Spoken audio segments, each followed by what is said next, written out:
There we go. Okay, bringing everything up on my end. And we have an interesting week of gaming news. Finally. Anyway, 3, 2, 1. Hello, everybody. Welcome to the stream. It's the Biendeo stream. Biendeo stream today on this fine 11th of May, 2026. I hope you're having a wonderful week, and we'll have a wonderful week ahead of you. That song is the name of the stream. I mean, it does have dinosaur in the lyric. I was struggling to find songs with dinosaur in the title after a while, so I went, let's go with one with dinosaurs in the lyrics. Let's boot up the game of Turok, and I'll talk about today's happenings, or this week's happenings. I have a very, very, very long section on Mixtape, so if you would like me to indulge in that, or rather, I'm going to go about it anyways. True. Secret meaning. Yes, I know. I'm going to be talking about Mixtape. Early TLDR. I think that people need to remind themselves what the actual, I guess, target of the conversation should be at. And on top of that, it's not... I've experienced the game sort of secondhand, but I have a lot of strong opinions about it, and not entirely negative.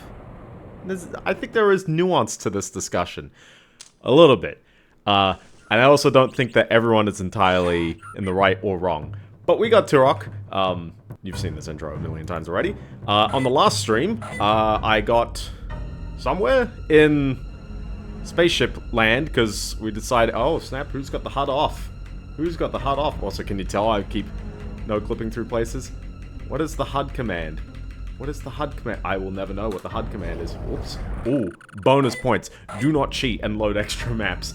What's the HUD command? Oh, this is how you know I've been doing bad. HUD show. HUD show 1. There we go. We're good. That was the only command I needed. Every other command has been like, enabling God or something like that, just to do something. That is session-based, but the HUD seems to be, like, forever-based, which is like, so I just have to remember to turn that on. I don't know what map we're up to, but most of them are numbered, so... but yeah, a million teenagers in suburban, and they all kind of look the same. It is an odd story, and I'll get into that in a little bit. I'll sort of just, like, drop a couple of headlines. Oh my gosh, how do I play this game without taking a hit all the time? Is this the weapon I should be using, or yeah, this one a bit more? And what key did I bind save to? Game saved. 6. Make sure. Or is it 2? No. Oh, I'm making sure it's 6. I did skip level 4. Yes, mental note. There was something. I remember I needed to go back a room for a hot second. Thank you for reminding me. I think it was back the room. I didn't skip an enemy, did I? And he's about to walk around.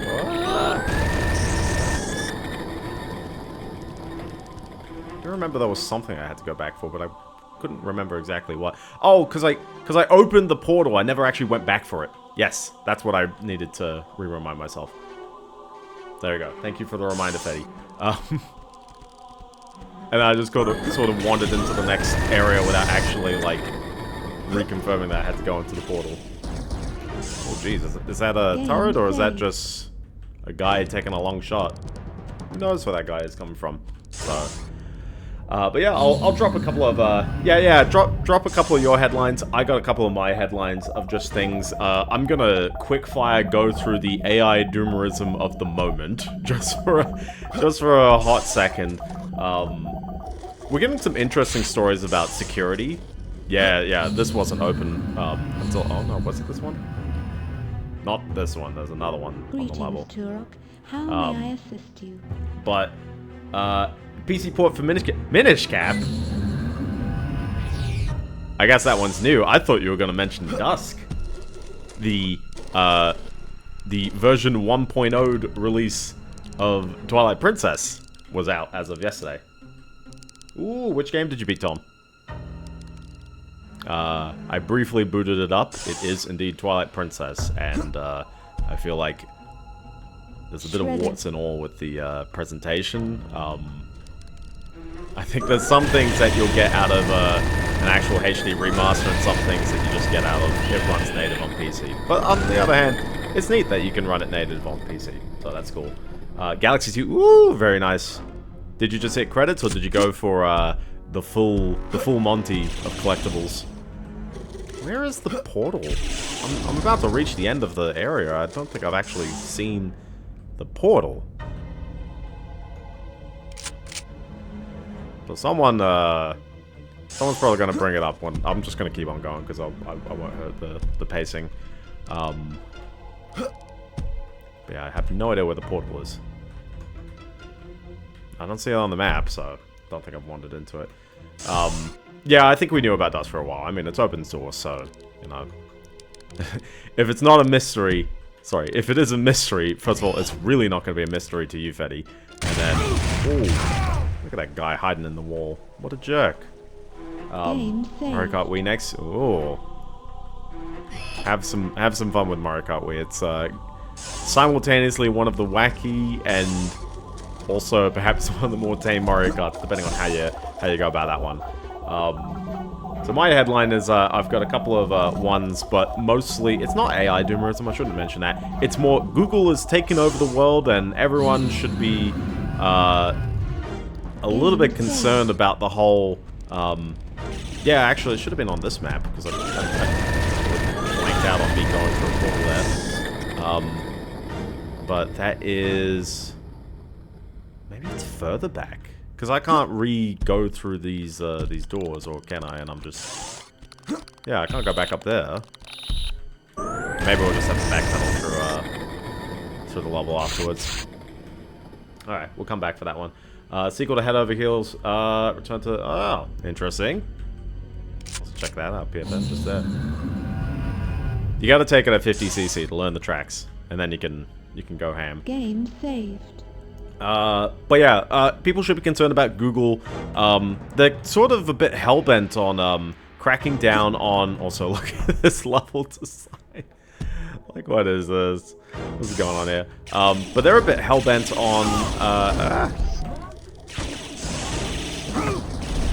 There you go. Let me get this guy before I type. Yeah, Google's old motto used to be "Don't be evil," and now they're a bit hell-bent on effectively pushing. How would I say? Pushing AI models, which isn't exactly a bad thing. I mean, all AI models, and especially local AI models, are. It's just software that runs on your computer. If it's inefficient, I think the general concern should be they're trying to run really inefficient software on your computer. The example that we're seeing is that Google Chrome is silently-ish. And I think there are some conditions, but they are installing a 4 GB language model to people's computers purely for having Google Chrome installed. Obviously, like, an AI model doesn't really mean anything in terms of privacy, hopefully. I know people have the negativity about recall, but it's more the fact that recall sees things you probably shouldn't be seeing about the operating system, particularly screenshotting everything you're doing, and then running it through the model, and hopefully having it not persist anything, which I think is the very important part. This AI model, I think it's mostly query-based. I don't think it's meant to write anything. And on top of that, it is definitely boxed within Google Chrome. So, yeah, I mean, most people use Google Chrome. So, I'm not too sure the specifics of what you need to, like, be checking in order to confirm whether your Google Chrome has installed this. But on the flip side, I think you should only be responding in the general. I don't think there's anything in particular to be jumping onto. And also, on top of that, it's like, well, at the end of the day, what are they going to try and offer users? Because if it is good, if it is something worthwhile, then sweet, you know? How many shots that took me? Oh, hi there.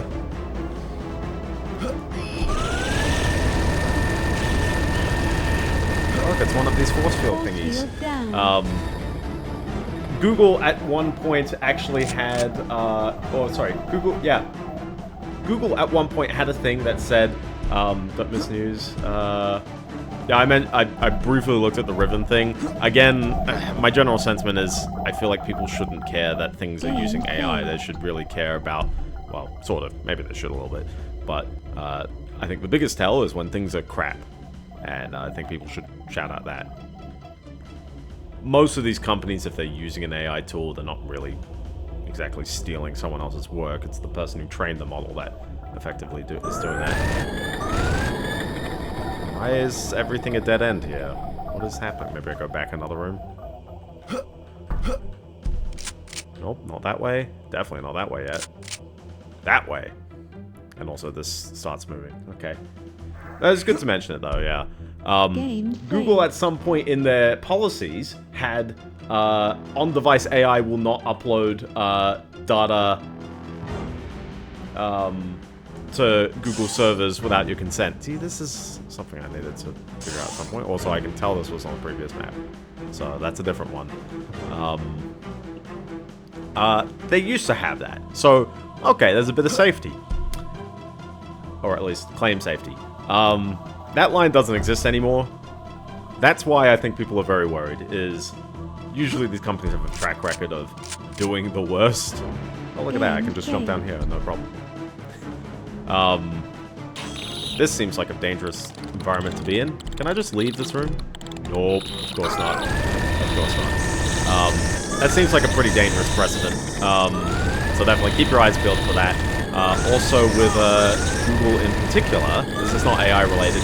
Google is, as everyone knows, Google is trying to kind of, what's that one health pickup? Well, those ones aren't health pickups. Those are the ones that kind of clear the ground. Game saved. There's a blue one in the air. I can't explain why that's there. That's just like, I mean, you can watch me have a crack at it, but well, I mean, it's clearly the bottom of the, yeah, sorry.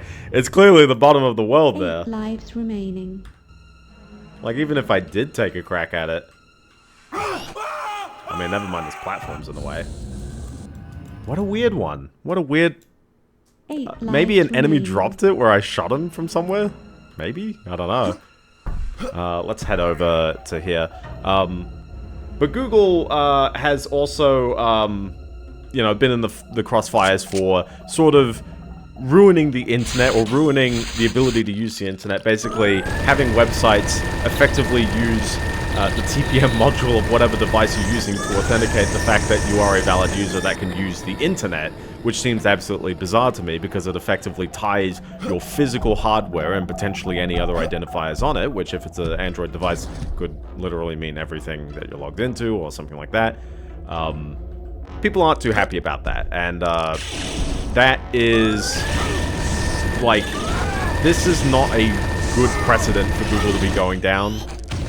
Why is that guy taking so many hits? Why did that sound like it came from behind me? What's happening there? Anyway, let's blast him. Should really be using this weapon. It's good fun. Game saved. Lower the volume. Yeah, I totally can.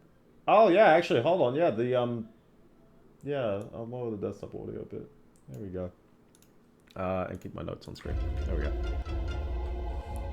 No, I'm just gonna shoot all the time. But yeah, the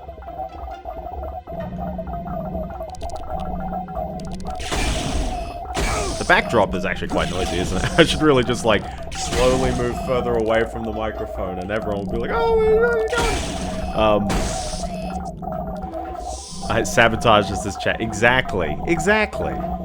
Exactly. It's just gaslight the audience. No one can hear me anyway, so... but yeah, Google is setting that dangerous precedent of effectively tying your internet usage, the literal access of websites, to hardware verification. And I kind of get, like, okay, well, if you want to verify people's, you know, not using, like, I guess, yeah, if they're not using bot-worthy tools, such as, you know, virtual machines, which is weird. Also, by the way, this is the greatest weapon in the game. The cerebral bore. I will use it on the next poor soul who walks around the corner. This weapon fires, locks onto people's heads, and drills their brains out until they die. It is insanely awesome. The ammo is scarce as heck, but that doesn't matter. Game saved. It is one of the greatest weapons I've ever seen in a video game, because it's so explicitly violent. It's got absolutely no right being this violent.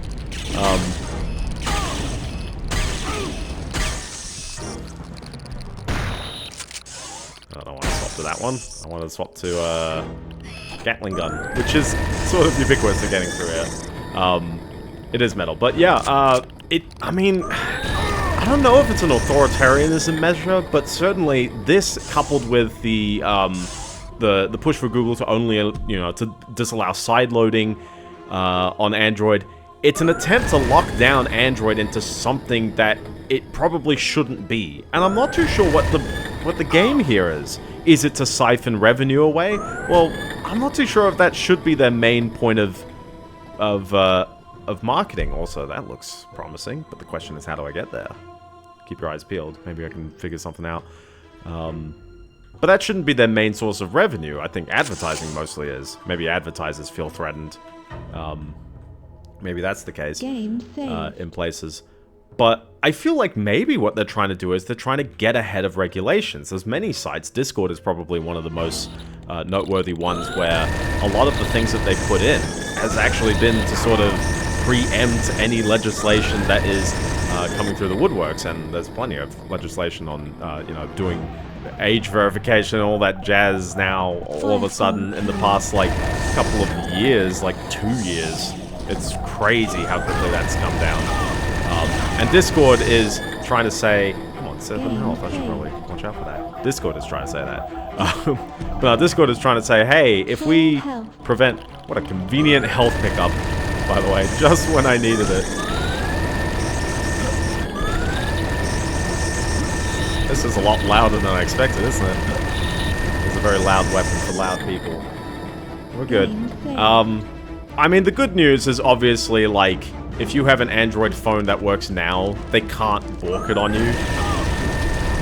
Unless you're the kind of person who, like, uses updates and frequently gets updates. Maybe then you are borked. But the trick is to not update, I guess. Oop. Come on, back up, back up. What are we doing? What weapon are we using? I think we're using the snipe on this one. Hold on. There it is.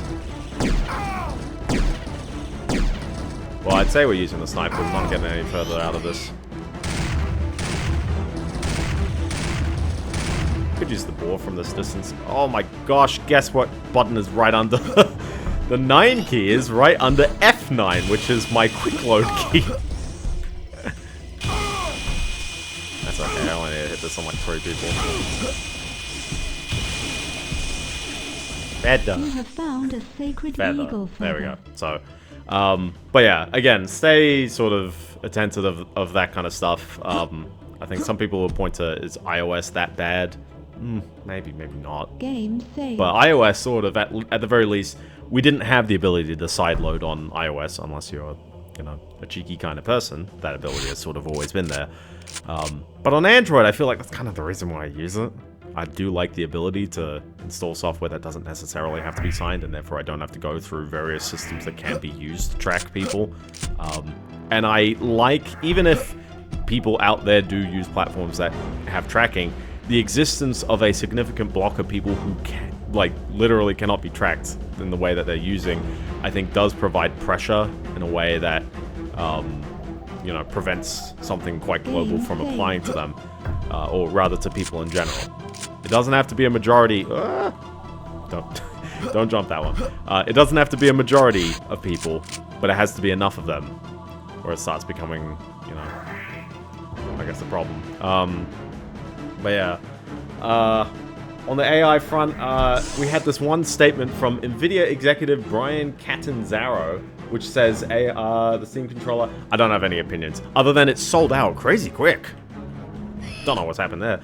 Brian Catanzaro says, AI, this is Pirate, where does this open up? I'm curious. Maybe you go right from that one ledge that I just skipped a moment ago. Also, wow, it's a long walk over there.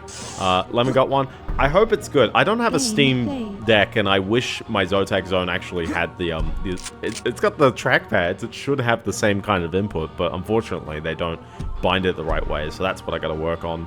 But I would love to toy around with the Zotac's interpretation of, like a Steam Deck layout, so I can kind of get a feel of using trackpads. Yeah, I haven't really heard anything about the people who have gotten it, though, so I'll just sort of leave it at that.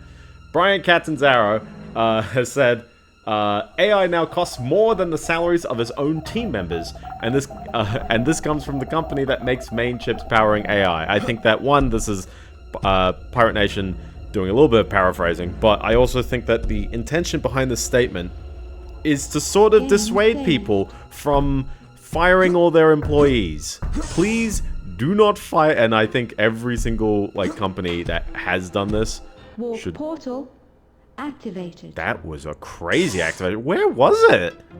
Where is it? Where is it hiding? Is it like kind of right in there? I think I can maybe see it. I'm glad I activated that without actually having to look. Well, I guess we'll jump down this way. I wish I activated that way first. Whoops. That's okay. It'll make us spend less money. Yeah, exactly. I think that companies that are unfortunately using it for a firing spree, one, there's collateral in terms of the obviously every single story about companies firing people over AI stuff is quite a negative story. I feel like I lost my momentum from after standing on it. And maybe it was because I jumped on it in a bit of a weird way, but that seemed a bit strange to me. There you go, I heard it. I heard it. We're good. That was a bit weird. Samuel Villarreal, jump on that one. I don't know if you actively still do Turok updates, but jump on that one. I gotta go the normal way, don't I? Yeah.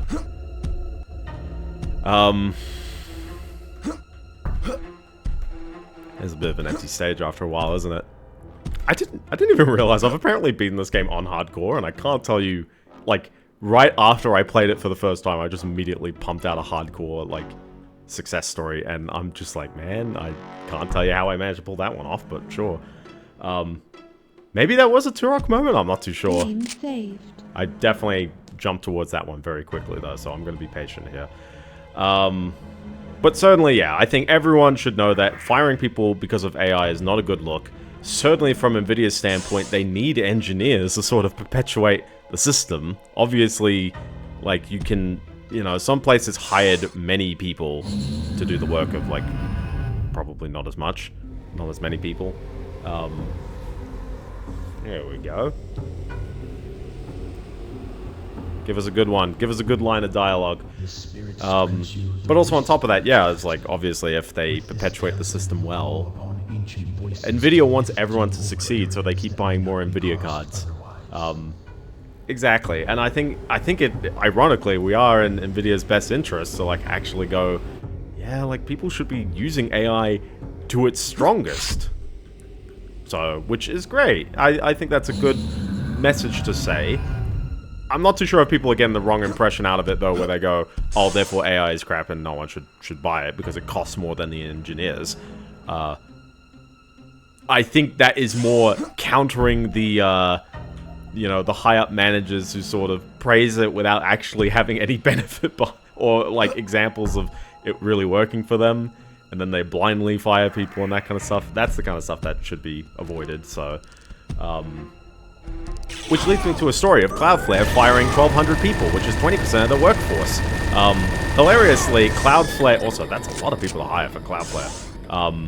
But hilariously, Cloudflare named this blog post, Building for the Future. I.e., we fired 20% of our workforce. And hilariously, someone noticed that they made a blog post in September in 2025, Help Build the Future, where they talked about how they planned in 2026 to hire... Ooh, he's gone. He's gone. I don't know where he went. But he disappeared. Oh, I don't know where he went, but now he's bleeding all over the floor. They wanted to hire 1,111 engineers, or graduate engineers, interns, I think, over the course of 2026. That blog post is still up, by the way. You can clearly see this immediate change in plan. And, it just, I don't know. It's absolutely hilarious to me that they use the exact same statement. The exact same, like, title to justify both decisions. 1,111 graduates seems like a very lofty and weird number, but I think the, like, what... Let's switch ammo types. We need to blow this guy up. Wow, he really takes his time. What I think Cloudflare was probably getting at... Oh yeah, it's weird doublespeak, I know. Obviously they're press statements, it doesn't mean anything unless they actually do stuff. Which firing people is doing stuff, because you don't announce you're firing people before you fire them, you announce it as you fire them. And preferably you get someone to write it who isn't being fired, so that they give at least a somewhat positive statement about it. Game saved. Oh, let's set fire to which one? 7, isn't it? Yeah. Gosh, I gotta get used to using the mouse wheel because trying to hit the number keys while still moving is getting trickier and trickier by the second. Game saved. But yeah, it is weird doublespeak. Never mind as well. We also had a statement just a couple of days ago. Cloudflare now allows agents can now create Cloudflare accounts, buy domains, and deploy. And all the comments are like, how often? What were the objectives? We have to Queen Embryos and a master computer somewhere. And I'm still missing a key, and I've got to go back for that one nuke part. I know exactly where it is, but I don't know how to exactly get there.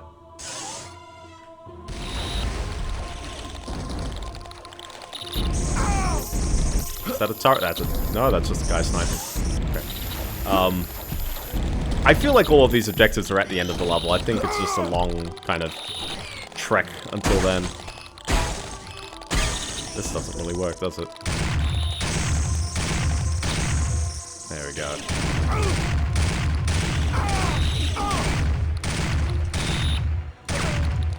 There we go. But Cloudflare has now allowed and enabled various agentic endpoints to buy web domains and set up things, and I'm just like, how often do people set up Cloudflare stuff? Maybe the fact that it is infrequent, they're trying to say, hey, get an agent to do it so you don't even have to think about setting it up. But to me, I'm like, that just doesn't feel quite right. Like, buying web domains, buying a website domain just doesn't seem like something I'd actually want an agent to pull off, because the chance it gets it wrong, it seems very odd. I don't know. It's such a weird one. Am I meant to shoot this? No. And also that, I keep forgetting I've got this weapon. But I'm not meant to warp, so I guess maybe there's just a door. Is there a door open for me, Edo Boyo? Okay, well that's just a door, so... Helps when you hit him. There we go. But yeah, that's it for my AI stories. I've got one tech story, which is, Apple and Intel have reached preliminary chip-making deal, which is very, very, very, very, important, because, this means that the rumor mill was correct. Apple and Intel are sort of coming back in a way.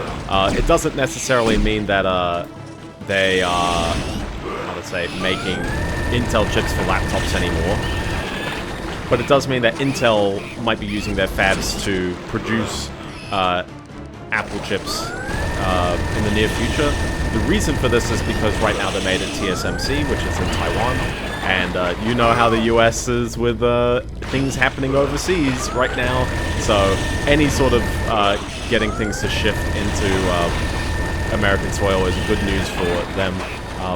I also think it's actually just good news in general, because I do kind of want Intel to come back in some capacity. I want there to be a bit of competition, and there was a period of time for the past few years when every single big chip maker was making things at TSMC, and we had a bit of a, I think at the beginning of 2024, at the beginning of 2024, it was like we had a shortage of chips because, not because we ran out of materials, but because all the good ones came out of the exact same building. Like, not even like, TSMC's got multiple fabs around the world, even. But only one in particular was handling, Radeon, actually, I think it was the beginning of last year, actually, sorry. There was only one fab that was doing RDNA 4, Intel Arc Battle Mage, NVIDIA Blackwell, AMD Ryzen, and also Intel's CPU chips for Arrow Lake, all at the same time. Every single one of these products launched, and we're all coming out of the exact same building. It is such a bot. Yeah, exactly. Intel, I think, saying that I think their new Panther Lake is actually, which is for mobile, by the way, but I believe that is at their one of their fabs within the US again. So yeah, this is nope. This feels like I haven't hit a thing somewhere, but oh no. I don't know why I just like I thought I saw a switch there. Is that just a window? That was just a window. And that's just an empty jump, and I don't see anything other than perhaps a weird door on the underneath here? Maybe? You see it. Check this out. Wow. Spotted that on the map.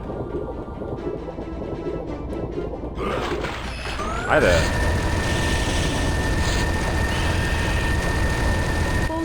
Down. Some very curious level design on this one, I'll tell you that. And the best part, people say level 4 is the worst one, so I put off the worst level. You can't go with some other news, so... yeah, the only other thing I really had to mention in terms of news, before I get into the whole mixtape stuff... This one was also Donkey Kong, I finished Donkey Kong. But the only other thing I'd want to mention is the Switch 2 price increase, so that might overlap with something you've got. I think it was inevitable. There were rumors of it happening. And yeah, it's unfortunate. Because I'm going to have to say the exact same thing I said about the PlayStation's price increasing. Although they did it twice. And the PlayStation price increase has been worse overall. But it is still... Yeah, this console is not $450 US, it's $500 US. It's not 700 Australian, it's 770 Australian. And that kind of stuff adds up. And it starts going, hey, like... Why would you pay $120? Yeah, exactly. I'm not too sure what else went up in price, but that is true. It has Donkey Kong, which TLDR, I really love Donkey Kong, but I'll get into that later. So.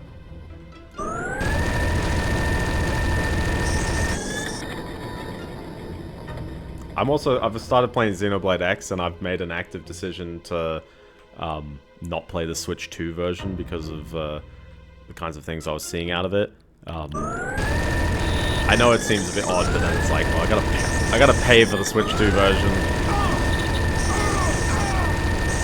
I know it's not the biggest cost, but it's like, it just seems like a very weird, like, kind of non-improvement. We upscaled to 1080p. Why are you not happy? Oh, check it out, by the way. My favorite enemies. Who were sniping me on the way down in this walkway, by the way. My absolute favorite enemies. Okay, let's see if we can snipe them using everyone's favorite weapon. Okay, just... Am I gonna hit him with this? No, of course not. There you go. 2. Is there a third one, or no, we're set? I think we're set. Okay. The ceiling turrets. Yeah, I know. This is going to be fun, by the way, having it where it's like you got to destroy multiple things and they're all spawning stuff as you try and do it.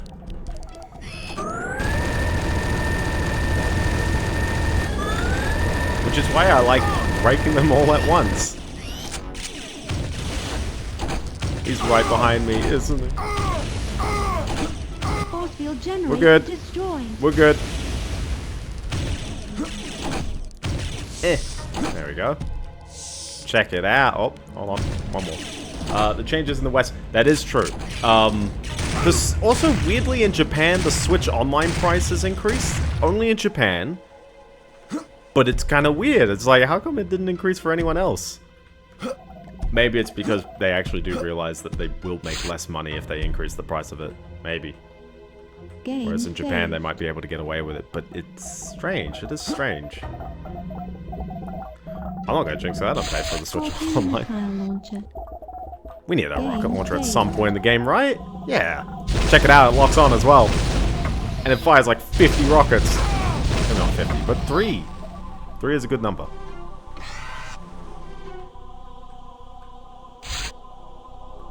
How many weapons did this level introduce, by the way? Like 5 of them? The jerks.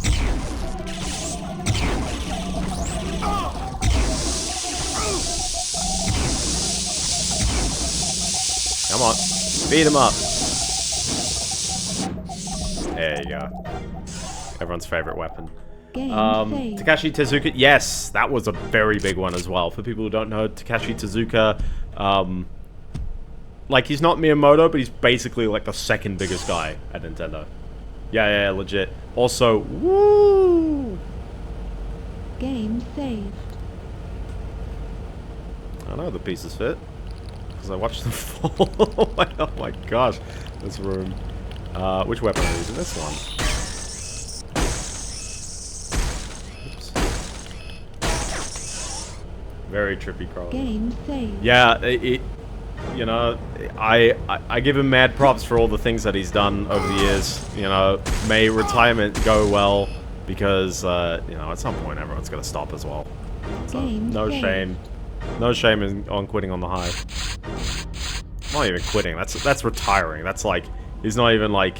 Game saved. He's been there for so long. His tenure has been amazing. So, very big props to him. Look at that, the aesthetic changed suddenly. And yes, if you're wondering, that wasn't even one of the things I had to blow up. I feel like we need to... Dynamite? Hold on. Where is it? Where's my... I guess I just don't have flamethrower ammo. Okay. Well, let's switch to this, and hope for the best. So, 3 other people will also retire. Oh, who are these people? And this is at the end of financial year. I am suffering so hard. I'm stammering. Sorry. Shout out if you're watching, by the way. I was doing an interview, and my recruiter watched a bit of the stream. So shout out if you're watching. Love you, my man. Grenade launcher. I wasn't expecting it. He's gone above and beyond. Is that a turret, or is that just a guy shooting from? It's just a guy shooting from the distance. Okay. Effective 26. I'm not going to read out the names out loud because otherwise I'm going to be looking at the side too.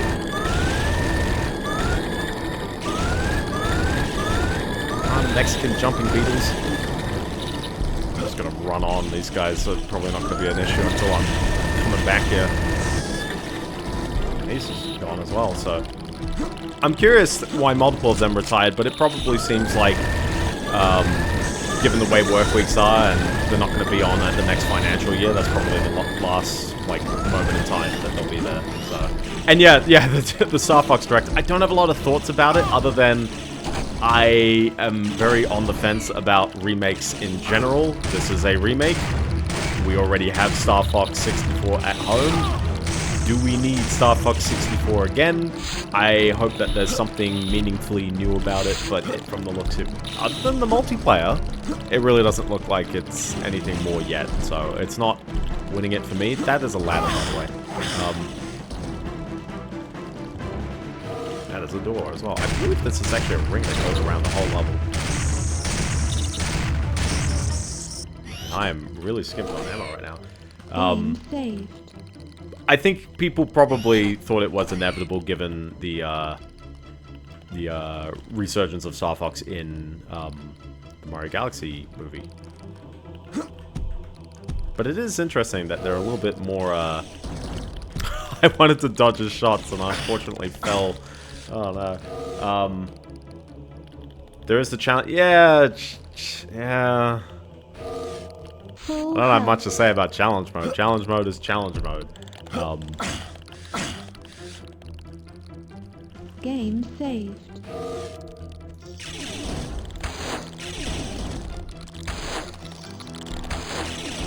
But yeah, I think it was... I think, and correct me if I'm wrong, but I'm pretty sure it was whoever at, like, on Nintendo's, YouTube account, they accidentally uploaded the, or rather, I mean, they uploaded in advance, but I think they accidentally uploaded, like, one of the trailers and set it to public right away. And so they were just like, well, we've just gotta release the Direct, I guess. And so they just released the Direct without really waiting at all for anything or announcing anything. 64 is, how would I say it? Like, it is a remake, but it is substantially new and different enough that I would say it's a different game. Technically, it's a remake because story-wise, it occupies a lot of the same beats. Like, you fight Andros at the end of both. It's not because Andros returned, it's because it's the same game. No, it's the same story.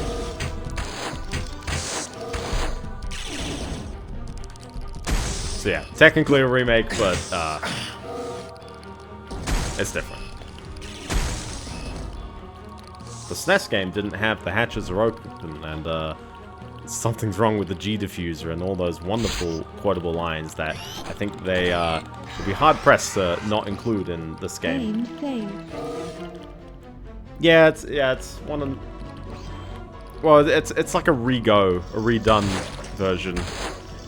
But again, that makes me wonder, like, who is this for? Because I have already played Star Fox, or Lilac Wars, as the Europeans would call it.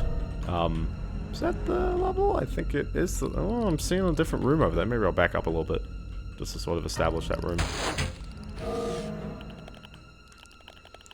What a fun translucent bridge. But yeah, given how long it's been since the Star Fox release, I'm not against the idea of reminding people about it. Yeah, I was thinking I'm gonna waste all my ammo, my arrows on that. There we go. Flamethrower.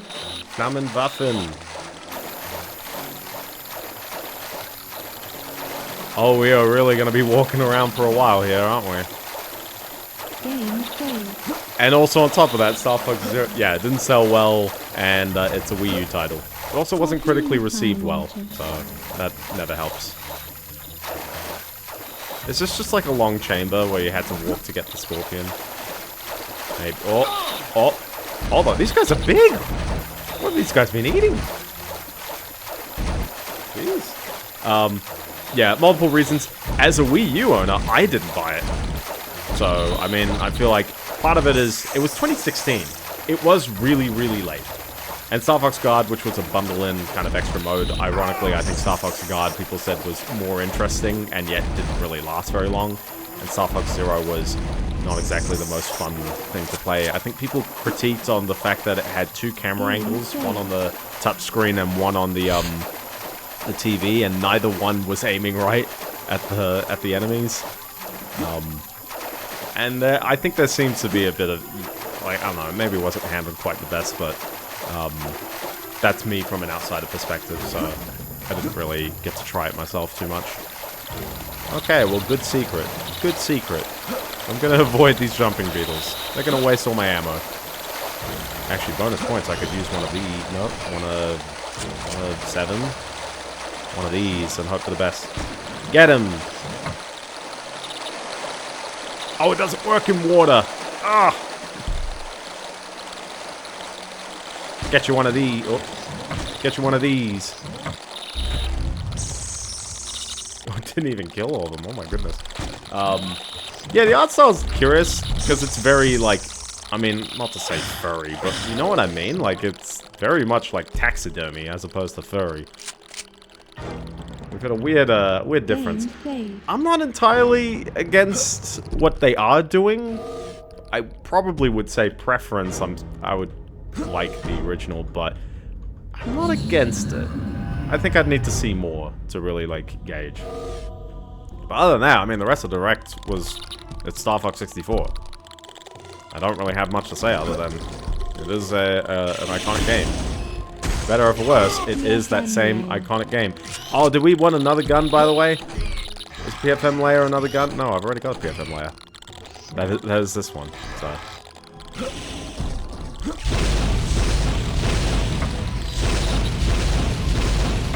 so glad none of those shots hit him. By the way. Bonk, bonk. I want to get him. There we go. Very low. Yes, exactly. I'll repeat again. I thought, or rather, I'll repeat something I said before. I thought Nintendo was like, oh, you know, we're kind of gonna have to wait until June to really see more releases. We knew of Tomodachi Life coming out this month. We knew of, or last month, sorry. We knew of Yoshi, which is coming out in a week and 5 days. Also, check out this room over here. Game played. And we didn't know, and we knew Rhythm Heaven and Splatoon were coming out in 2026 at some point in time. And then at the beginning of last month, suddenly both of those games got a July release date, which is awfully soon. And now we have this shadow dropping and it's coming out in June. And it's like, wow, Nintendo's got quite a bunch of stuff planned now. We don't have a quiet month all of a sudden. Oh, check it out, a little tonsil. Or is this like a uvula? Oh, he's on the ground! Is he dead? I don't think he's dead. Hold on. Die! He likes turning around. He likes changing his direction depending on how I'm facing. I do prefer more stuff, so I'm not against it. Whoops. Whoops. Am I meant to be killing this thing? I didn't get an objective right away.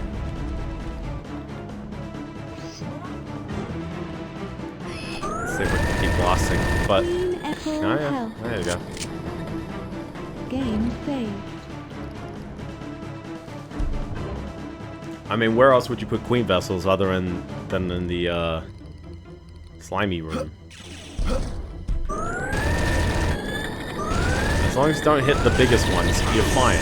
There's no enemy in the slightly smaller ones. Game saved. Kid, you are not kidding me. This is a no kidding zone.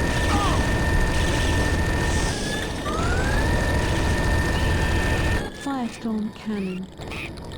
That was a real big takedown right there.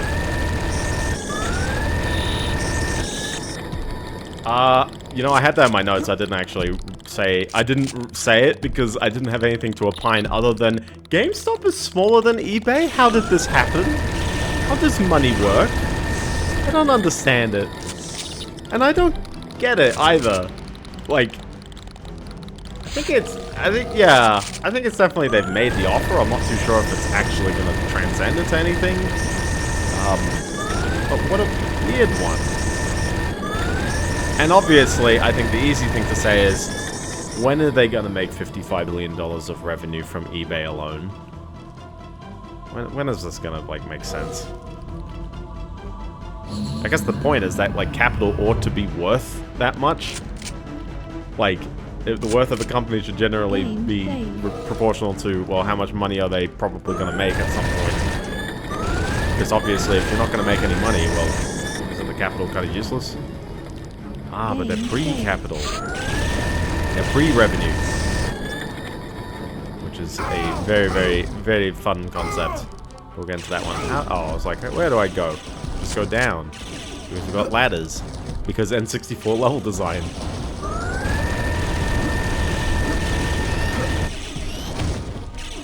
Oh, I'm so glad that went through his knees and then bounced all the way around them. Alright, come on, clean shot. Nope, never mind. We're going back to this. I'm glad how much plasma ammo you get, though. It runs out kind of quickly, but you get it quickly as well.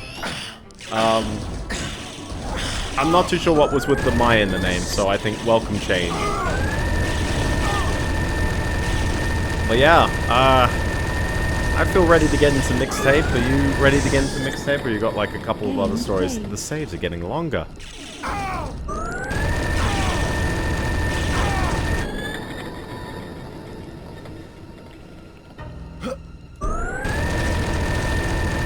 check it out, a little secret room. So if you, yeah, go up, just dump them in. Quickie boys, quickie boys. Ah, I fell. Listen, this level is still going and it's been 49 minutes. I'd never know, like, when some of these levels end. Apparently level 3 is by far the shortest one, which we've already done. But it is interesting. This game sort of never ends. It's like you're eternally going through this labyrinth of corridors and things. I guess, if you don't understand, how do you know? But yeah, certainly just as a statement about this game, it's like, I love... What the... Oh, hi there.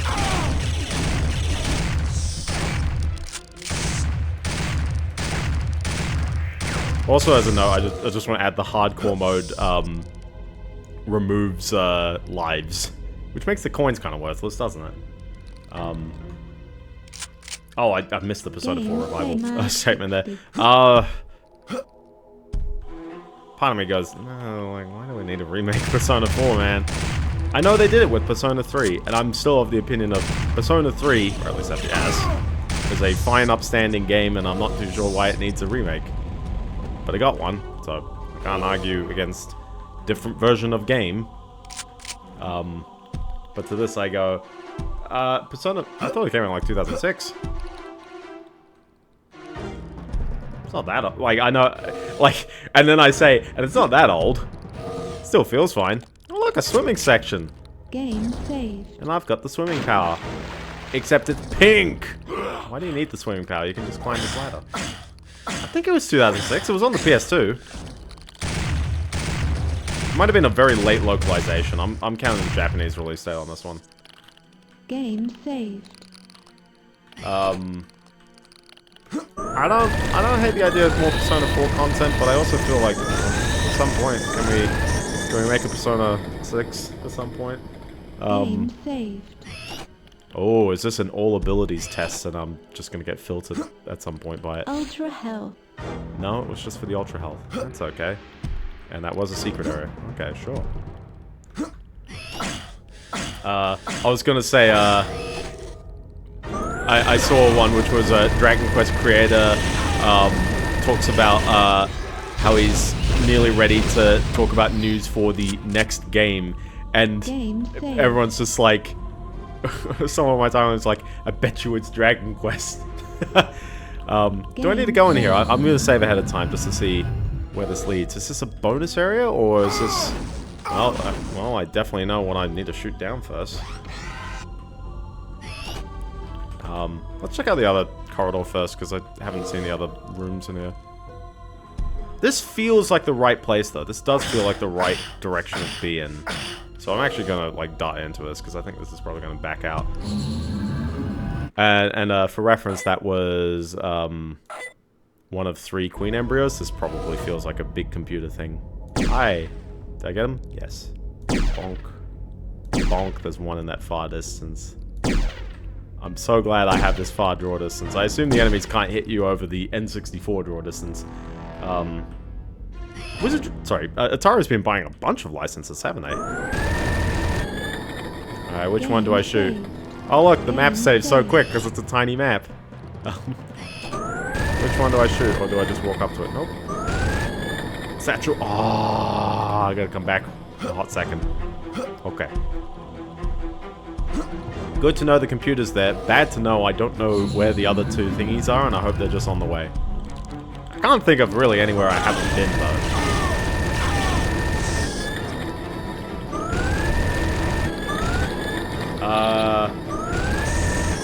I always love when the rights change between games in the franchise. You get weird ones like that. It's like from Genesis to Revelation. The album, not the book. Like the Bible, the book. Or Calling All Stations, I think, had a similar thing as well. Genesis? Appreciate it. Look, a satchel charge. Now I can return to that one section. Genesis. Keep that in mind, I'm going to bring that up in a moment as well.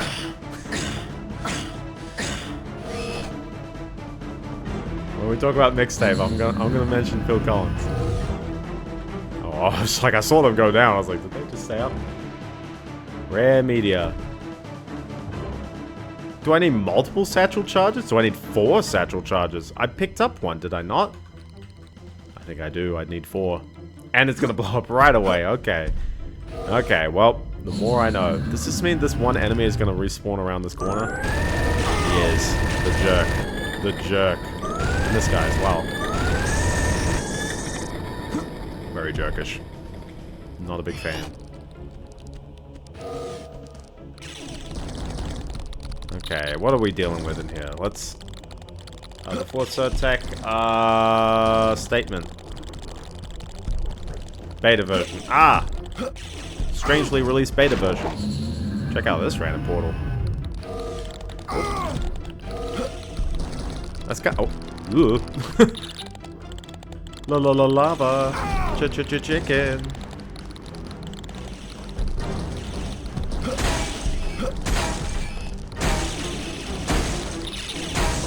I see the chat moving. I'm not looking. Sorry, I'm trying to pinpoint this guy. There we go. Look at this big guy. It's almost as if that's the end of the level, right there. Which makes me very concerned I didn't hit anything on the way. Oh, jeez. We'll get there in a moment. But there's the satchel charge. I'm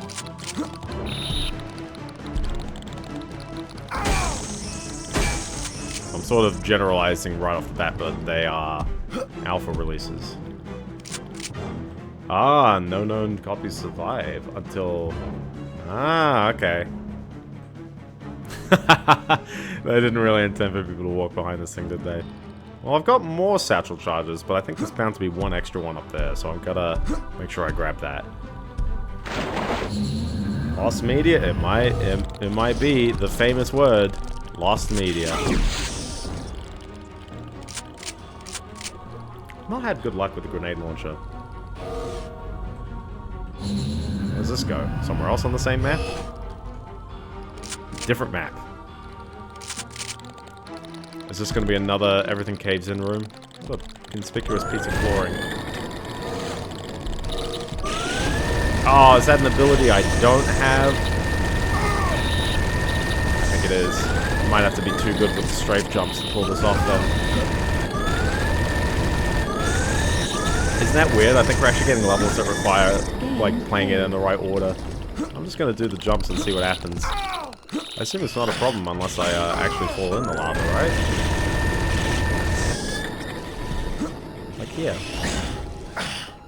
Just do strafe jumps and you're good.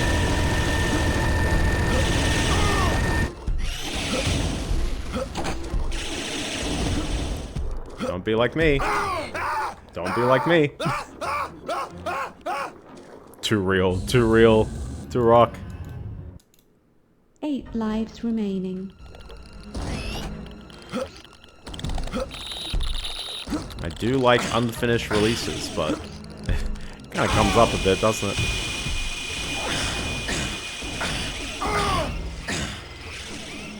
Hit him with the old boar. Go up! Go up! Jerk and a half. This jerk and a half platform. Come on, come on. Let's have another crack. But unless they're doing a skill check on this one, like they're actually checking that you have the right skill to activate this. Moment. I'm not too sure. That's a me moment. That's a me moment.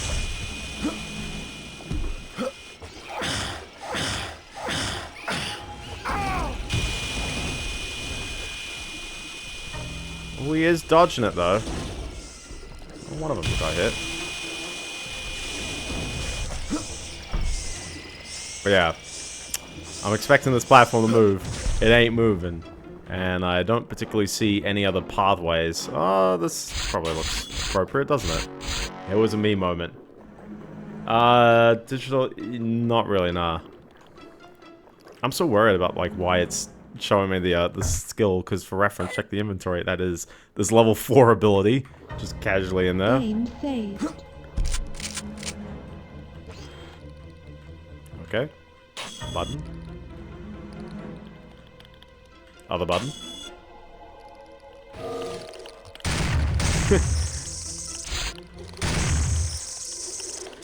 Oh, come on. Game saved. Gaming press from 45 years ago.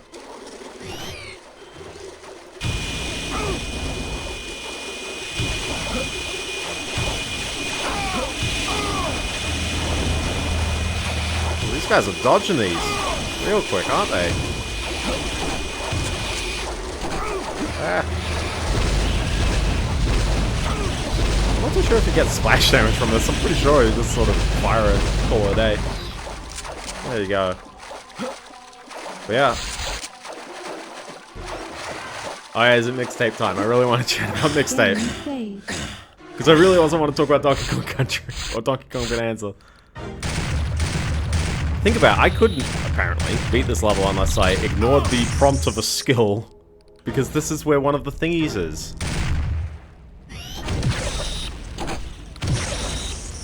Okay, let's not chain too many of these guys. Oh, come on. Never mind.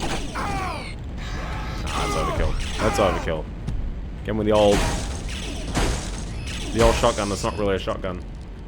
Main guy, that's a shame. I hate it when it's like, it's just like, oh, it just expired, and then someone quickly claims it and then makes it terrible. Actually, I prefer it when people maliciously, nah, they're both equally kind of bad and annoying. Hi there, where'd you come from?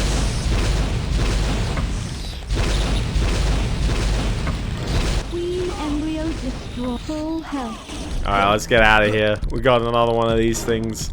Does that mean I've got enough satchel charges? Because I've gone down the other routes? I'm not too sure. But what's with the prompt of fire? It's like, it's just there on the ground. I'm not too sure why there's multiple queens. It does seem a bit odd. I feel like if I could swim, I could go down over there, but I can't, so I won't. I can't, so I shan't. Yeah, dump your other dudes, bro. Dump them.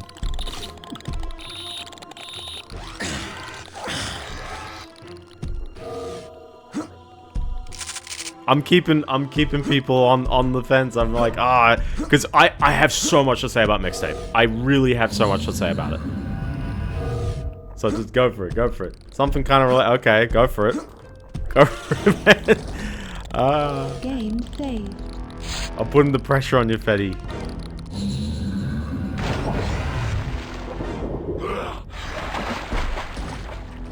Like, oh, I just followed that just to get out of here, so... I'm curious where these platforms came from, because I haven't been up them, and this whole room doesn't connect anymore. Was there a ladder that I just missed? Trying to glance past this without having the enemies come up to me, but yeah, there's a whole ledge up there. Okay, that's right. We're dealing with these guys. Ujihori, ooh. That's what I said. Yeah, I said that one already. I didn't say the date. Remember, they announced Dragon Quest 12 like 8 years ago? It's been a while when they just teased a 12 popping out of lava. And I'm just sitting there going, I don't know what's going on there, so... I bet you it's the next Dragon Quest. I don't know where this, platform has come from. Game saved. But given that this is a corner, I'm curious if I can cheese this, but I would like to figure out exactly where it came from. We're gonna cheese it, not cheat it. Pokemon Monomyth. Okay, I cannot cheese this distance. Or maybe I can.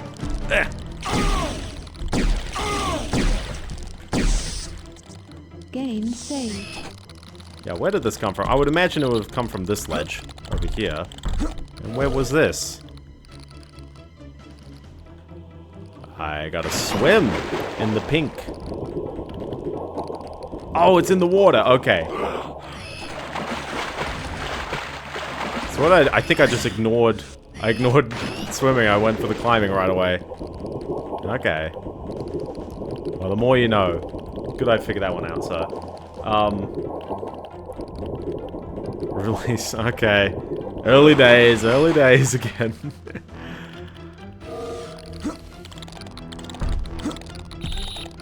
I've played a few Pokemon ROM hacks. I don't actively, like, go out and play it, like, a ton. I've got enough things on my plate, but, you know, every so often I'll pop one in. So... Ooh, another side area. Is this what I think it is? Another side area with a queen embryo.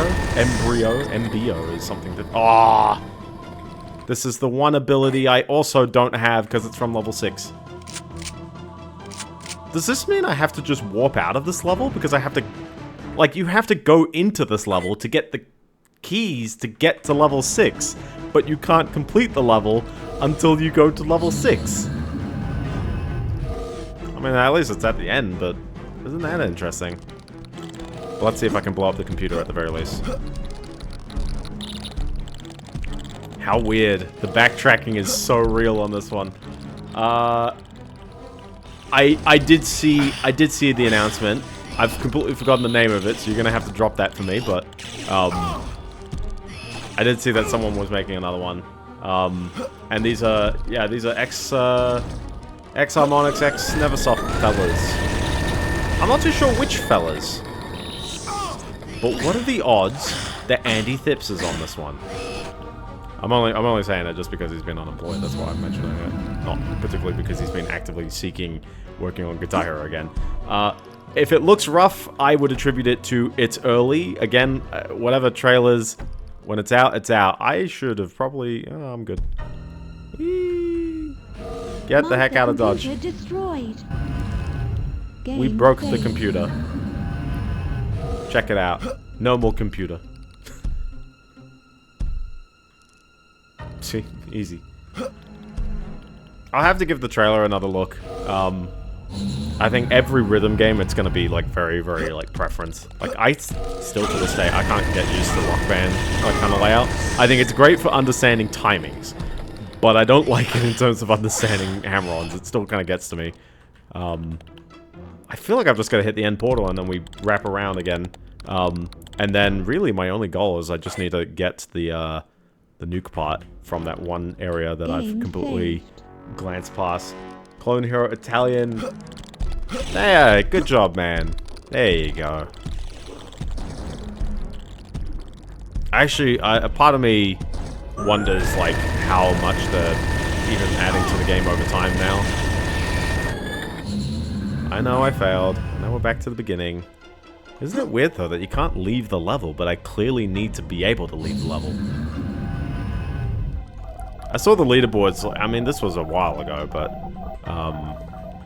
yeah, I guess the only problem with me leaving the level and coming back is that most of these enemies are gonna respawn in some variety. Or maybe they won't, I don't know. But yeah, now we're gonna have to navigate through the level again. You're the only Italian who knows Italian. Here we go. Bonk. But what a curious level. This is a really, really curious level. Game devs obliged to write the fetish machine in the credits. They had to do it.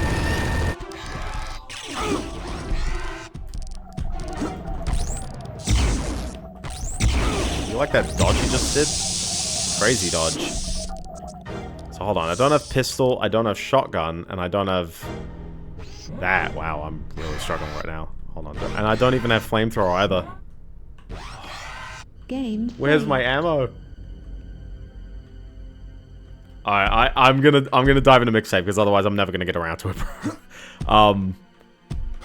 Because I don't know, it's been like 25 minutes. I need to get around to it. So, Mixtape is the air quotes controversial game of the moment. Mixtape is like, I don't know.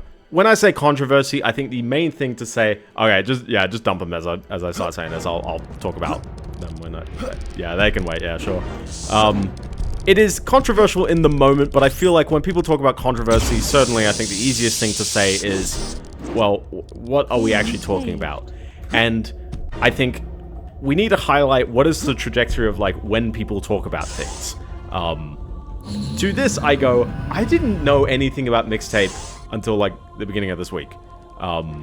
Maybe there was a trailer? Maybe? I don't know.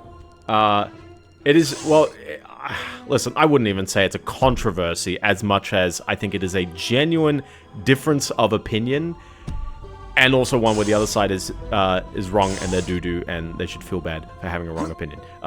But like, definitely this highly revolves around journalism, around the perception of what is perfection in video games, what is games as art, what games are intended for which markets, what actually classifies as an indie game, and ultimately, at the end of the day, how easily people are manipulated by pieces of media, I think is definitely a whole lot of topics. Come on. There you go. Game save. So Mixtape, a lot of people would have witnessed after seeing IGN give a glowing 10 out of 10 review from a reviewer. I've written his name down, Simon Cardy. Simon Cardy also gave a 9 out of 10 to Balatro and Astrobot. He has given a 10 out of 10 to Disco Elysium, and he has given nothing lower than a 6, I think.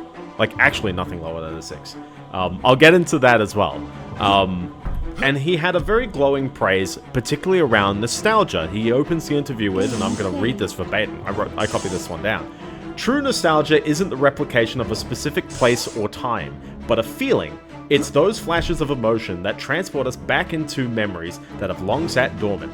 I was born too late to be a teenager in the 90s. I grew up thousands of miles away from the schools of Northern California. He's British, by the way. I barely stepped into I barely stepped onto a skateboard outside of a couple of scraped knees in the summer of 2003, which, by the way, he's not even the right age, but sure. Can I melee this guy as well while I'm at it? I think he's got too much health. I don't know. He really has a lot of health. Oh, no. Yes, no. Can't do it. But none of that matters, and Mixtape knows it. Australian developer Beethoven and Dinosaur, Melbourne by the way, also not taxpayer money, I just want to add that one, fills each and every moment of its coming of age with incredible music perfectly hand-picked to set the tone for its free-flowing chapters in a way only nostalgia can. As original as it is reverential, it's a masterfully constructed dose of new memories hinged brilliantly on how they remind us of our own. Yeah, nostalgia Mouse PI is... Yeah, Mouse PI was only a 6. It's a different reviewer, so I'm going to specifically single out Simon here. And I don't... part of me doesn't feel like he's necessarily a bad writer, but I think what he has done here is that he has missed the mark in sort of the purpose of a review. Partially as a buyer's guide, and not to say, hey, I've just boiled down his opening paragraph and his, like, 10 out of 10 score into, hey, this game is for everyone. Although, certainly, I think a 10 out of 10 score does warrant why are other games imperfect where this one is perfect to you, I guess. It's definitely the big thing. And he never particularly describes this in the review. He repeatedly will mention things like the gameplay... Hold on, what does he say? He mentions the gameplay being minimal. I've forgot this. Yeah, well, yeah. Everyone brings up Life is Strange, and ironically, people don't bring up Dispatch, despite that being probably a very, very recent example. And I think it's just because Dispatch, not to say it came and went, but like Life is Strange certainly set a bar for the interactive story, I guess, is probably the genre descriptor. Walking Sim is derogatory, but also accurate, because I think games generally just... when it's like you walk to somewhere. Yeah, like, why is Mouse PI derivative? Who knows? But I'm gonna glance over some of the things that he said, but effectively, this reviewer is sort of talking about nostalgia, but I feel like nostalgia is an incredibly weak point to review a game on. You are describing the game because it appeals to you as, like, a character. Not you as a person. Not you as a person who wants to enjoy a video game, necessarily, and, like, enjoying an interactive experience, or something mechanical, or something with an interesting story, but because you legitimately are bolstering some sort of idealized view of the world to then, like... I don't know, like, hey, I enjoy this period of time, and therefore things set in that period of time, like, are good. I don't think this is a particularly relevant point for a reader to be taking up on, and I certainly don't think that, and at the end of the day as well, I actually don't think it's even a correct take to have on this game. I think if you have, there's the scam, there he goes, he was waiting until the mixtape talk. Yeah, exactly. But yeah, the review sort of glosses over the fact that the gameplay is quite fleeting, and it describes things in some detail. Like, I will take this one Also, the review does mention Life is Strange. Where did I... Here we go. Yeah, this is the end of the review, the last paragraph. Nostalgia is a bittersweet feeling, but one we can't help but fall into the clutches of, whether by choice or not. It's a sensation immaculately captured by Mixtape, a soulful journey that creates new memories you felt like you've had for years at every turn. Each song choice is perfectly matched to the novel vignette it backs, delivering a new fleeting joy with every chapter, as surprising gameplay twists are woven throughout its funny yet touching campaign. A musical delight from start to finish, Mixtape sets a new standard for coming-of-age stories in video games, and it does so with a masterful sense of style. There's a line about, like, gameplay, and it comes up in the middle of the review. Yeah, Sayonara Wild Hearts. Apparently is stinky, can't touch that, ew. Like... Talking about, like, how every chapter introduces new gameplay mechanics, I want to add, out of, like, 20 or so chapters in the game, I mean, 2.5 hours for, like, something that's so cutscene heavy is actually, like, an okay length, albeit you could criticize the price of the game quite easily. I think that's definitely something. Yeah, tongue-in-cheek, yeah, exactly. This is not the... Is this... No, this isn't the... It is! Yeah, it is, hold on. Was I in the other section? This is where I ended the stream last week. And where I started the stream, technically. I know I've been up there, but I can't remember how I've been up there. I remember the snaky path, but I don't remember how I dropped down from there. And we don't have an additional warp in this area. 20, yeah, it's $20 US. I'll be generous, I'll say 2.5. But I will say a 2.5 hour experience that doesn't change. As an additional point as well, the controversy started to boil when people looked at this review and sort of started making fun of the reviewer for glazing over a game. I don't think there's an additional warp in this section, so let's check the next section. But I do remember visiting that part already, which means it has to have been further back, right? We'll observe. I'll explore around a bit. But certainly, yeah, people were making fun of the reviewer for sort of this kind of pretentious writing and not actually describing the game in any particularly meaningful way. It is, well, I think people are harsh on IGN, because I feel like there have been good reviewers at IGN. Don't ask me for an example, but people will back the good reviews, and people love singling out the bad reviews. Maybe I'm having that. I was talking to a mate about incredibly long albums as well, so maybe I'm having that. Yeah, it's definitely not forward. It's definitely backwards. It's definitely backwards. No, because I'm looking at the level design and I'm wondering, how did I get there? And I just wandered from the beginning of the level to this point, and I cannot find how did I get up there. And either I'm completely blanking out and it was just like, it was a jump. I'm meant to just do a jump and I've like completely blanked on the presence of this jump. So I'm going to take a close look, because every time I keep looking over this ledge, someone's going to go, hey, you actually were just supposed to jump on this platform instead of that. Yeah, I know. You know what's the worst part? I could have solved this from the beginning by just remembering to do that jump. I do like swans. Maybe I'll say that one. They've got like, they made like 5 2-hour-long albums in a row since like 2010. And some of them are okay, and I really liked The Beggar from last year. To Be Kind is also quite solid. I haven't listened to The Seer, so I'll need to listen to The Seer, but I hear good things about that one. There we go. The drama started to happen once people witnessed the game themselves, and particularly there's a tweet from Christina Tasty, who described this one section, basically said it's so devoid of gameplay that it's hard to even, like, remain interested. And sort of went, hey, here's this section of the game. This is at, like, a climax of the point in the story where the character is, like, trying to run towards another character to effectively save their life. I'm not too sure what the context was at the time. And then she went, I've put down the controller for 3 minutes, and you're just going to see the gameplay itself. And, correctly, yeah, the game plays itself. The character gets to the end of the section, no input needed, and the cutscene continues. Right from the beginning. There was another section, and I want to note this one. There's an achievement in the game. There's this one part where you're riding a shopping cart, or shopping trolley, as what people should actually be calling it. I don't know, cart trolley, whatever. down a hill, and there's an achievement for not colliding with any obstacles on the way. Coincidentally, this player put down the controller, and the game didn't collide with any obstacles. You have to actively work your way into obstacles in order to actually not get the achievement, which is a bit odd.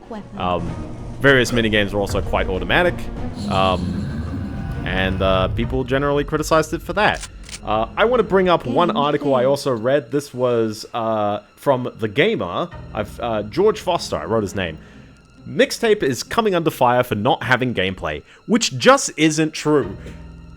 George Foster is an idiot, and I wonder why on earth he is running defense for the big multi-million-dollar publishing arm of a film studio that was founded by Larry Ellison's daughter, whose name unfortunately escapes me, and I feel like everyone keeps referring to her as Larry Ellison's daughter, which is maybe a bit unfair to her. Although there was a point in time when she actually was running into financial troubles with Annapurna, the film studio, and potentially even the game company in 2021, which is not that long ago, and literally Larry Ellison funded it, he backed it, he started to back the company a bit. Like, yeah, like, not to say, you know, it's incestuous or whatever, but like, literally, this is not independent, and I think I should really criticize this. It clearly has a publisher, it has advertising, it has a budget, it has the ability to throw licensed songs in there. Not to say that's impossible for indie games to pull off, but I think what people consider indie is not this, and I would like to harbor on this point for a hot second. But even checking the credits for the game, it does look like a team of maybe around 30 people, 30 to 40 people, probably spent upwards of about 4 years since they worked on their last game, The Artful Escape, to produce this. That definitely is a couple... that definitely is a... I'm just gonna cop it. Actually, no, I'm not gonna cop it. But I don't know when I saved last. 8 lives remaining. Oh, I saved 30 seconds ago, no problem. But on top of that, Annapurna has 100 or so people. The licensing costs money on its own. And I feel like overall, this is a game that probably cost between $5 and $10 million to produce. Never mind, it's got a publishing wing, which is able to do the marketing and the ability to sell the game on consoles right away, which is always an interesting one. Not to say you can't sell the game on consoles as an indie game, but certainly it's more effort than you'd expect. This is that. Yeah, I guess there's that, but yeah, to go back to this article mentions, like, while it's fair to say this moment in particular, highlighting the Christina Tacey tweet, doesn't have much to engage with, the clip also shows what happens if you purposefully don't engage with the game on its own terms. It's also created the assumption that Mixtape doesn't have any gameplay and plays itself, which isn't the case outside of this one moment that's willfully not being engaged with. Like, this absolute glaze. He's completely ignored every other example, and he singled one tweet and then said that doesn't even represent everything while bringing no examples to the table. Oh my goodness, by the way. He brought no other examples to the table. This might be one of the most egregiously wrong articles I've seen in a while.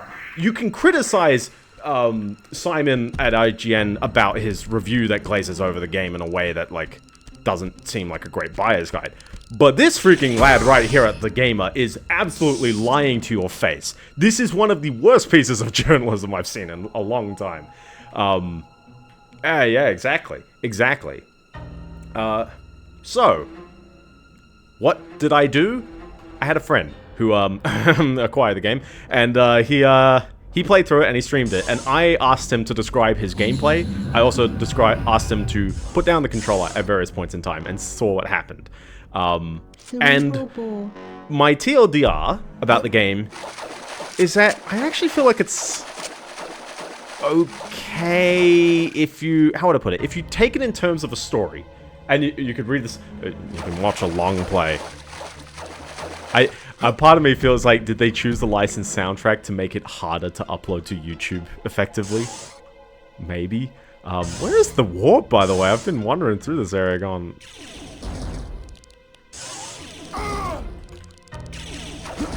Maybe I should have wandered back to the warp, maybe. But But yeah, you can read the Steam reviews are also glazing it. And not to say they can't enjoy it, but I think perhaps there is a difference in expectation. But how about I judge it on a couple of fronts. If you judge it as a movie, I'm watching it as an experience. I'm reviewing the story, I'm listening to the dialogue and that kind of stuff, and I'm really just sitting back and watching something. I think it's okay. Most of the things that I would praise about it, I think the visuals are pretty neat, other than I'm not the biggest fan of the Spider-Verse kind of animation. I would probably prefer a, just smooth out the animations. Literally just lerp what you have. I don't think you need to make it, like, kind of stop-starty like it is. Especially when a lot of the camera motion already is quite smooth. It just feels a bit odd. It's mostly a stylistic thing. I don't think that's really a big detractor. Voice acting's fine. I wouldn't say it's amazing. I wouldn't say it's terrible. It's just like, it does a job.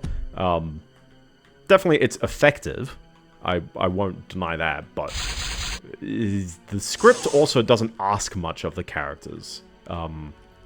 They play things mostly very nonchalantly, to the point that perhaps, like, what's happening really isn't that dramatic, and to some extent the story, yeah, no, it's not actually that dramatic, but, well, yeah, I think it has to be judged on more levels. So I definitely say, if you watched it, you wouldn't be bored. You would definitely be like, yeah, you know, it's okay. I've played other indie games where I've been absolutely bored with their storytelling and their gameplay, and this is one where it's like, well, the worst I'd criticize is the gameplay, which is, it is minimal. There are multiple sections in the game where you are skateboarding down a hill, and almost all of them, the game auto-guides you away from obstacles. If it hits you into an obstacle, the next time when it rewinds 5 seconds, it will often undo, it will lean a bit harder and just avoid that hole entirely. Yeah, if we judged it as a movie, the bit that I'd be miffed about is that you have to purchase it for $20 US. You can buy movie tickets for less, you can rent movies for less, you can stream movies for much less. Like, it's playing too hard, like, price-wise, unless you considered it as a video game. And video games, I mean, you know, depends what people get out of it. Not to say it needs replayability, but I think it needs mechanics. I commented on those downhill sections. Not to say they play themselves, but like leaning left and right and sometimes performing a jump, and very optionally performing a jump, is not particularly engaging. I think it's mostly there to soak in a soundtrack. And Silksong's 20 bucks. You know, see, it was 20 bucks, and as much as I didn't like it, I can still at least attest to the fact that it is a gameplay experience. I think that one's not particularly great value, but my point is that there are alternatives to the $20. I keep forgetting which direction I had to go in. This way. But yeah, now there's other parts. There was the one which I think people sort of reactively played into. I think it's because once a game's starting to get roasted on, people find like the most icky kind of moment, and there's not really an icky moment, but there is a weird part early on when the main character of the game, and despite there being a trio, certainly one of them is the main character because she's the one who Ferris Bueller's to the camera all the time. How will she not be the main character of the game? She describes that she had a first kiss at one point. There's a silhouette of the guy, and then they do a zoom in, and it's like a little x-ray view where you've got their teeth, the guy's got braces on, and they've got their tongues, and they just slap around with the 2 analog sticks until an A button shows up telling you you're done, or rather the specific wording, that's enough. That could be a 5-second scene, or it could be a 1 minute, whoops, my A button doesn't work scene. But to me, there is no direction.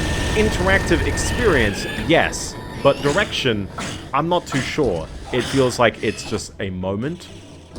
You can definitely say, hey, it describes that she had an awkward first kiss. I'm not too sure if that particularly adds much to the story or really why it's there. Interactive fiction, yeah, I would prefer gameplay focus. The aforementioned scenes that people brought up probably are the absolute worst because they will require no input, but I did ask my friend to put down the controller through various scenes that I think there's an ad in the 90s where like various people are sort of floating in a field of wheat. I'm not too sure what the ad's for. Unfortunately, I just saw someone mention that like it's referencing that. And that happens 3 times in the game. And, yeah, okay, you can't put the controller down. But you can hold forward. Like, we are really scraping the barrel when we say this is gameplay. There are multiple points in the game when there's music playing, and the game won't continue until the song's done. The character is either... There's one where the characters are in a car and they're headbanging to... I think it's Silverchair. And, they just won't, they just won't finish until the song's done. You can press nothing, you can press tons of things. It's... You know, if you like the visuals, then sure. But if you don't like the visuals, then... You're sitting there for a few minutes wondering, what are you doing with your time? I get the reason why, like, they don't want... You know, because if you have players fail in some variety, then that produces narrative pacing problems. I think there's some games out there that have, like, very notorious kind of difficulty spikes, and suddenly people just go, like, yeah, no, I'm done. Or something like that. Well, this is the end of the level over here, so I'm just gonna head to the end, and then we will somehow find a warp out of this level. I think I've found one along the way. Jeez. Very odd. Or I'm just blind. One of the two. Or I'm stalling for time on the stream. I'm trying to avoid the most obnoxious level in the game. I'm protecting you all. There's another level where you make a slushie, and I asked my friend to just make a slushie with one flavor, and they did indeed have a line of dialogue commenting on how they made a slushie with one flavor. Thank you, the mild bit of interactivity. There's one minigame where you draw on a door, just nothing testing you, you just draw on the door. It shows up in a later cutscene, along with another minigame where you, like, move the characters to take photos. It shows up in a later cutscene. That's it. Most of the interactivity is, like, very, very neat little moments. Well, yeah, I feel that. And I guess it depends. It really does depend. But I think these people, if I had to really gauge what was happening here, I'd say this is a film that they wanted to release as a game. Or rather, they're a game studio, and they went, we're going to compete with games. We're going to make an artsy game based on this. And game being is the thing in Unreal Engine 5, maybe it's 5, that you run on your computer and you sell on Steam. There was another movie I watched. I watched Flow, which was the Oscar award-winning best animated film for the Oscars in 2025, or I think it's 2024. They run the awards later. And that was a movie I felt was probably heavily inspired by various video games, and particularly how perspective works and how characters can, you know, follow the... Sorry, how the player can follow characters looking around in these kinds of experiences, because you don't see anything that the cat doesn't see. Everything that you witness, the cat's also seeing exactly as it should be. I'm trying to spot where this warp is. I'm probably going through a few rooms going, where is anything? Am I missing it, or am I just... I'm worried about all these enemies respawning, because clearly the ammo's not really coming back where I need it to be. Alright, I'm dodging your shots. Cross-pollen, yeah, exactly. Flow, and ironically, Flow is such a great movie. I think I would have criticized it as a video game for minimal interactivity should they have done sections where I had to move forward or jump. Oh, it's just here. Oh, jeez. Okay, we've found a warp. We've found a warp. Exactly. I don't think Mixtape was ambitious enough with any gameplay mechanics, and not to say I necessarily sought for a fail state, but I think the interactivity was so minor that I didn't really get any opportunity to, or I mean, I know I didn't directly interact with it, so I'll definitely say asterisk on that one. But time to remember which way was level 4. I think it was this one because of the keys to... No, this way. Yeah, this way. Game saved. I didn't finish level 5 because we need the ability from level 4 to finish level 5. So I need the ability from level 6 to finish level 5. I know, right? I've got the keys to go into level 6, or at least half of them. And we need to go into this cave level. I should have just walked directly here. We need to go into this cave level, which I sort of briefly had to, to finish it all. To finish the main objective. Plasma rifle. Like, not even to finish it all. I cannot finish the level unless I have all the abilities around the game. It's so bizarre. Never mind. I also have no idea where this thing is. I did not see it. We shall be returning to this level at some point. I could return to level 3 as well. But let's have a go at this level. Let's get the abilities. Let's get these remaining 2 abilities and then backtrack for those other thingies. Like this ability. Which I do have. I do have it, technically. Oh, don't kill me. Don't kill me. I can't aim because I'm flying. Ah, you jerk. You double jerk. You triple jerk. So... let's get it started. Oh my gosh, am I really gonna have to do this again? Game saved. He's gonna kill me! I can't do anything! What is this? What is happening here? Excuse me? How rude of him. How absolutely rude of him. 8 lives remaining. Listen, that first one, I was curious what was going on there. But this should have more HP. I mean, the health respawns. Maybe I'll just wait here. Game saved. But yeah, my honest... Oh, now it's giving me 2 health. Oh boy.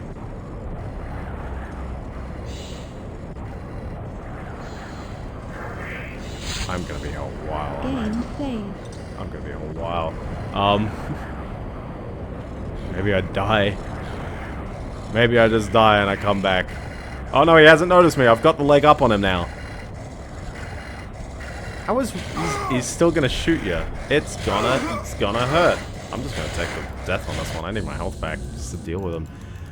8 lives remaining. But yeah, witnessing Mixtape, I think part of the appeal, or actually not part, the entire appeal comes from the I know this licensed song kind of stuff. And I mean, licensed songs, even if you don't know them, if they're well chosen, they can really provide emphasis to the scenes. But many of the scenes are sort of like drawn out, not really talking. The sort of characters just vibing or existing in the world in some variety to the song, whether it be the skateboarding parts, the aforementioned silver chair in the car section.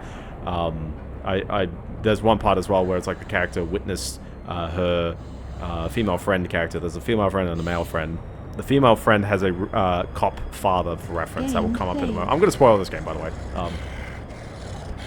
I think there is elegance in how it's told, but I also feel like I need to describe what happens in it to effectively tear it down in a rather cyclical way. I'll get there eventually.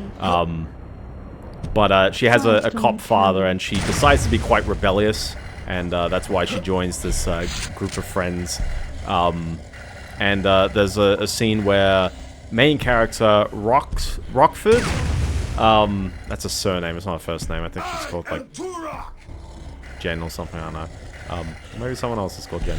Is hanging out with this other female friend character. This female friend character is introduced in a female character. She's introduced in a scene before, literally the slushies scene.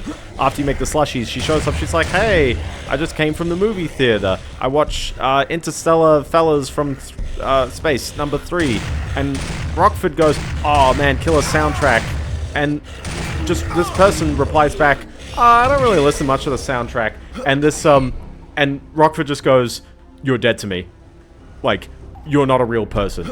This sets in motion what I describe as the Holden Caulfield mentality of people are phonies. They might appreciate things that I like, but they appreciate it for the wrong reason, which is a hilarious fun point I'm going to circle back to at some point. If you ever read Catcher in the Rye, that's the kind of character, is that he envisions himself as the Catcher in the Rye, that he thinks he's saving people from the follies of society, but in turn all he's really doing is he's putting a world of hurt for people because he has a bit of a twisted worldview that's not particularly saving them from anything. He's white knighting effectively. There we go. I was wondering when that exploded. I don't think this level's that bad. I don't know. Maybe we'll get into it and it actually might be terrible. I heard explosions after I killed that last enemy. Oh, hi there. Oh no, it's because I used the explosive weapon. Okay, in that case, how do I leave? Do I just climb back out? Nope.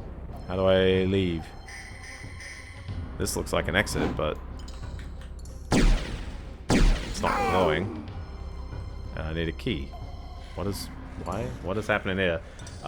Yeah, if you don't like that main character, whatever your thoughts on Catcher in the Rye is, I think definitely the separation of the qualities of the main character and certainly people's weird aspiration. Oh my gosh, it's the darkest tunnel in the world. It has a switch. That is actually just an immensely dark tunnel. I just caught that. We're back to spider love. Everyone loves their spiders. At least this thing will be mildly effective. Or the flamethrower. I'm not too sure how much ammo I'll get for this. But that's this character. This character effectively feels, you know, she's a muso kind of snob character. And not necessarily a snob. She's always gushing about the positive songs that really shape her in her life. But I think she's effectively a countercultural artifact of what is effectively mainstream culture. In the era of the 90s, my interpretation of this is that alternative music was a mainstream alternative. It was literally, if you wanted to listen to, you know, not synth pop music and you wanted to listen to heavier grunge or stuff like that, there was many avenues for that kind of music to open up. Certainly it was ways to vent anger, to vent, I guess, angstiness and rebellion in ways, but it was still commercially viable music. Well, 12 frames a second, that's the question. But no, I think it does frame her, unfortunately, as the, like, the heroic character. But there is a deeply ironic twist to that, and so she's very sad after witnessing that this one, you know, that her friend is hanging out with another friend. The female friend is going away. Oh, at least I found that right away. At least we got that. The female friend is hanging out with other friends, and she's also going away soon. So I don't know. I don't think it's an end of high school thing. Where exactly am I in the grand scheme of the level? Oh, but wait, this is actually where I need to be. Okay. Hi there. Sorry, you need to die. Well, that's not the killing weapon, is it? What weapons do I have? I guess I'm back to this. Okay. She's very upset about her friend, which to me reads as jealousy.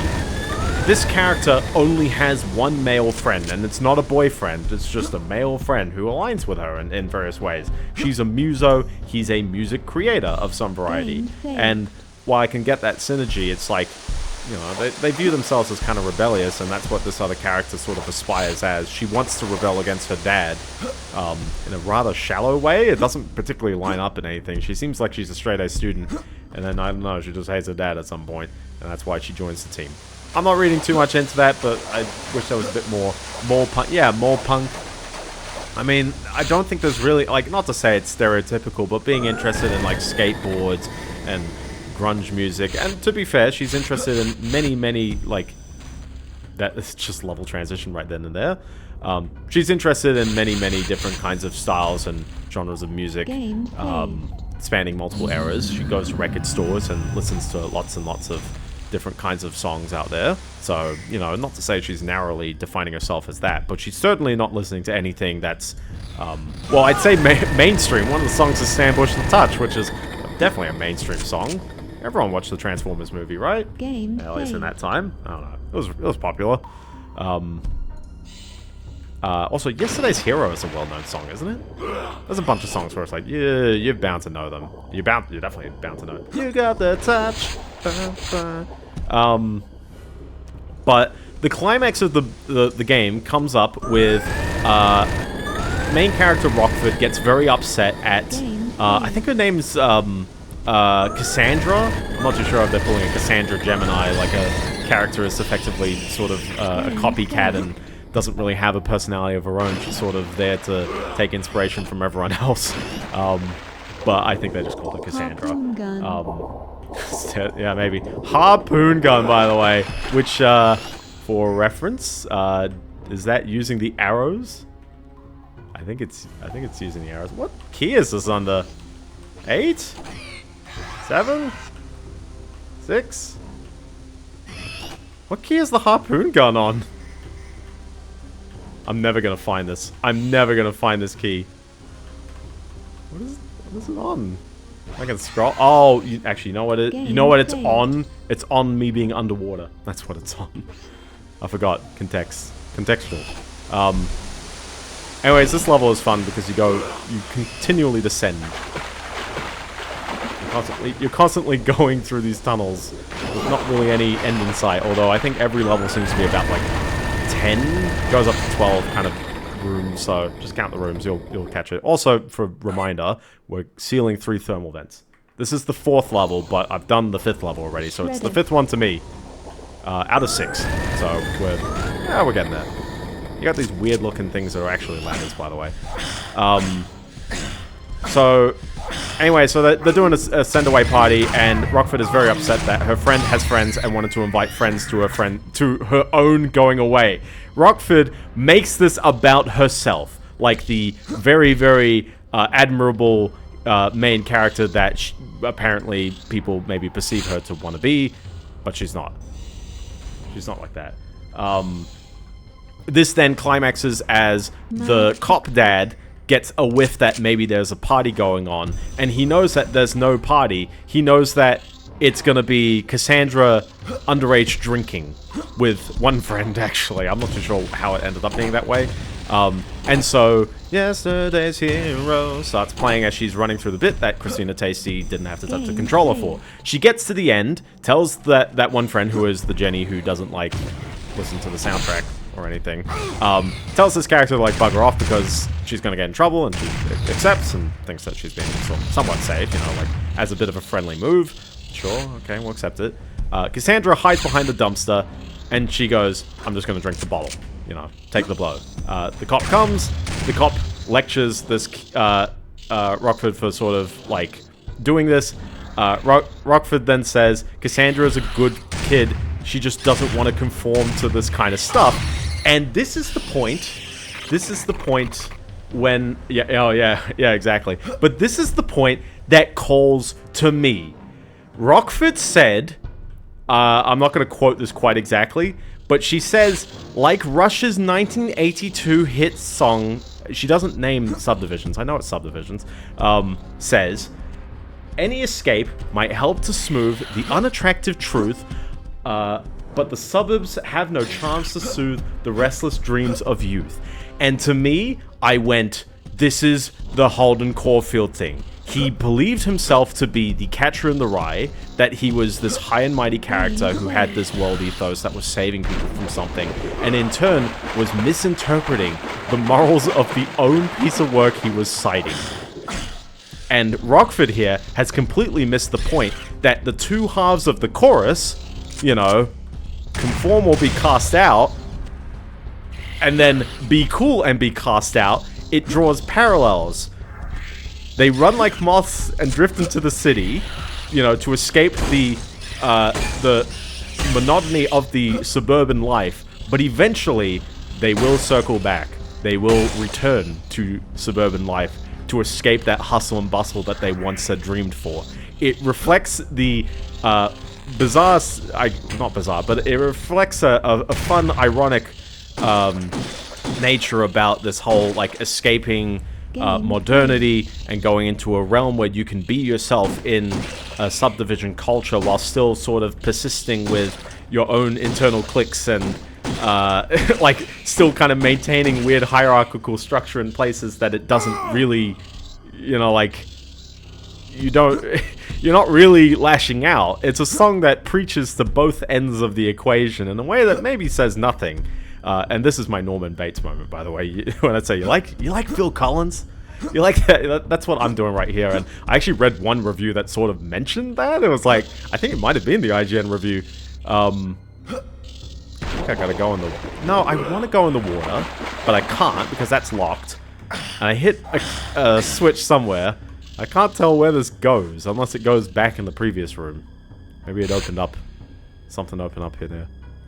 Grenade well, there is a grenade launcher. I guess that's nice.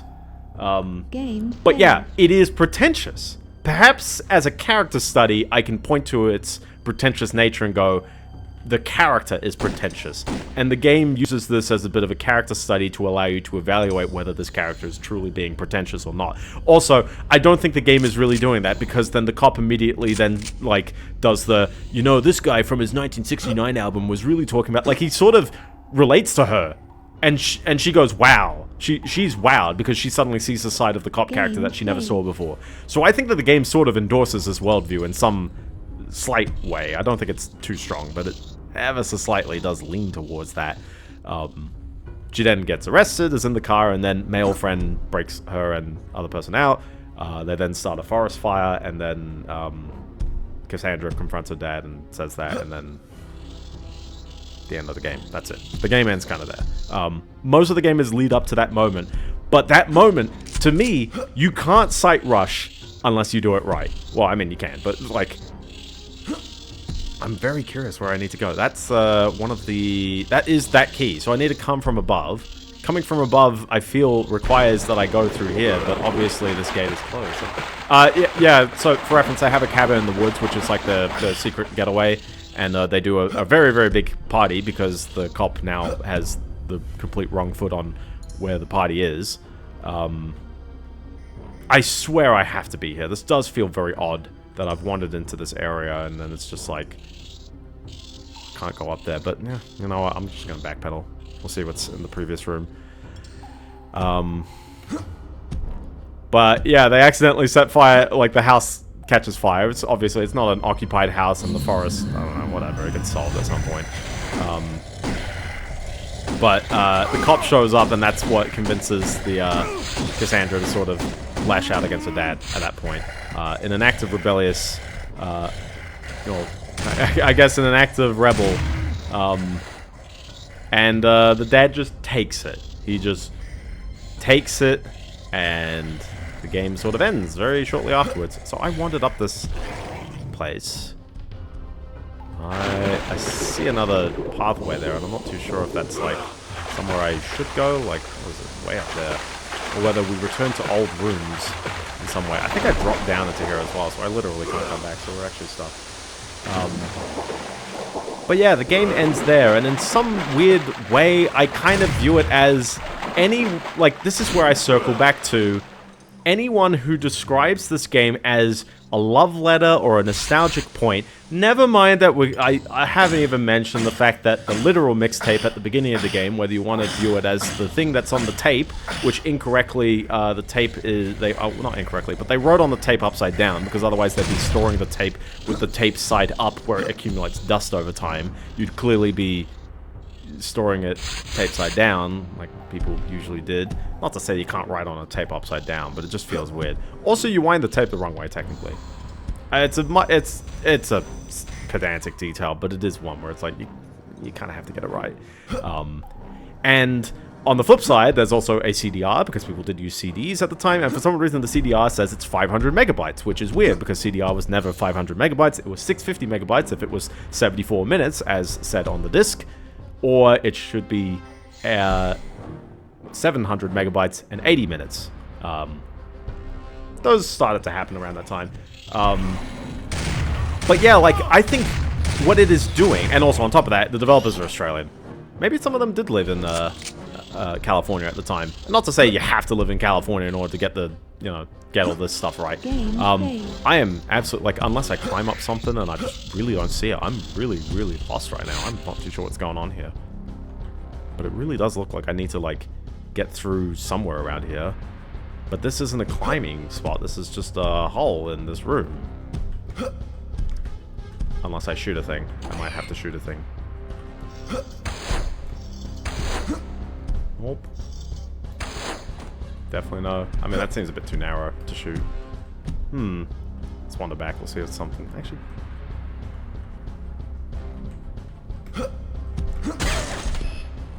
we go. I figured it out. I got there eventually. But certainly, I don't think it's really nostalgic as much as it rose-tinted colors this world from the perspective of Rockford here. It's not a love letter. I think it very much is a character study into how someone's warped perception of the world, and maybe an idyllicism of creating your entire personality around a piece of media, actually can sort of, I guess, you know, obviously she's led to bad decisions and she's a bad influence to the people around her, but she also does use it to somewhat create a somewhat upstanding and heroic moment at one point. Does it exonerate her from everything else that she's done? Probably not.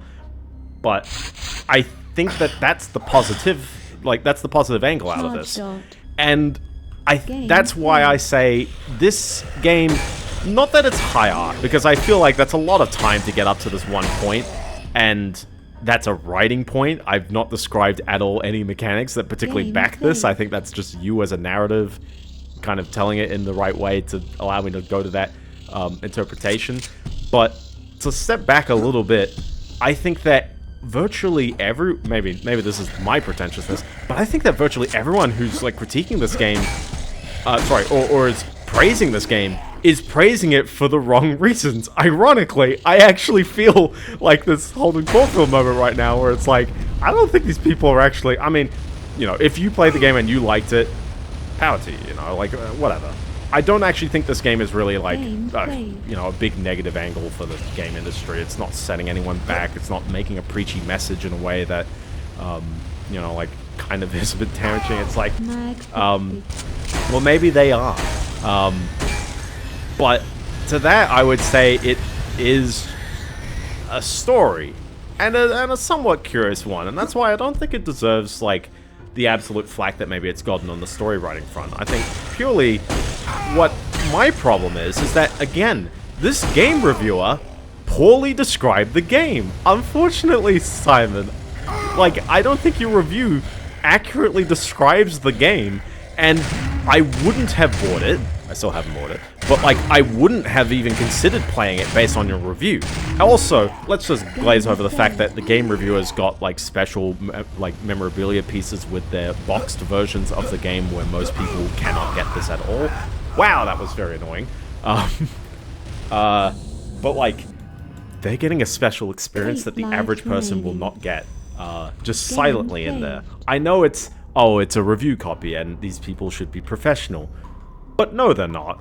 Then I don't think they're being quite professional. The IGN one is the only one that really gave a 10 out of 10. There's other media publications, but I don't think they're quite as big. If you go to the Steam page, they definitely glow over most of the 10 out of 10s, and some of the 9 out of 10s, like whoever at GameSpot reviewed it, I didn't look it up, gave it 9 out of 10. But the people who are enjoying the game, I think, are honestly just enjoying it because it's got a good soundtrack, they dig the characters or whatever, and that's it.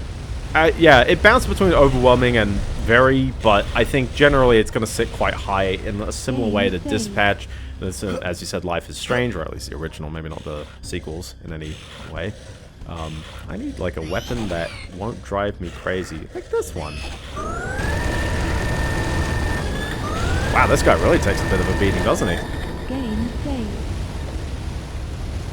This is a rather annoying section, isn't it?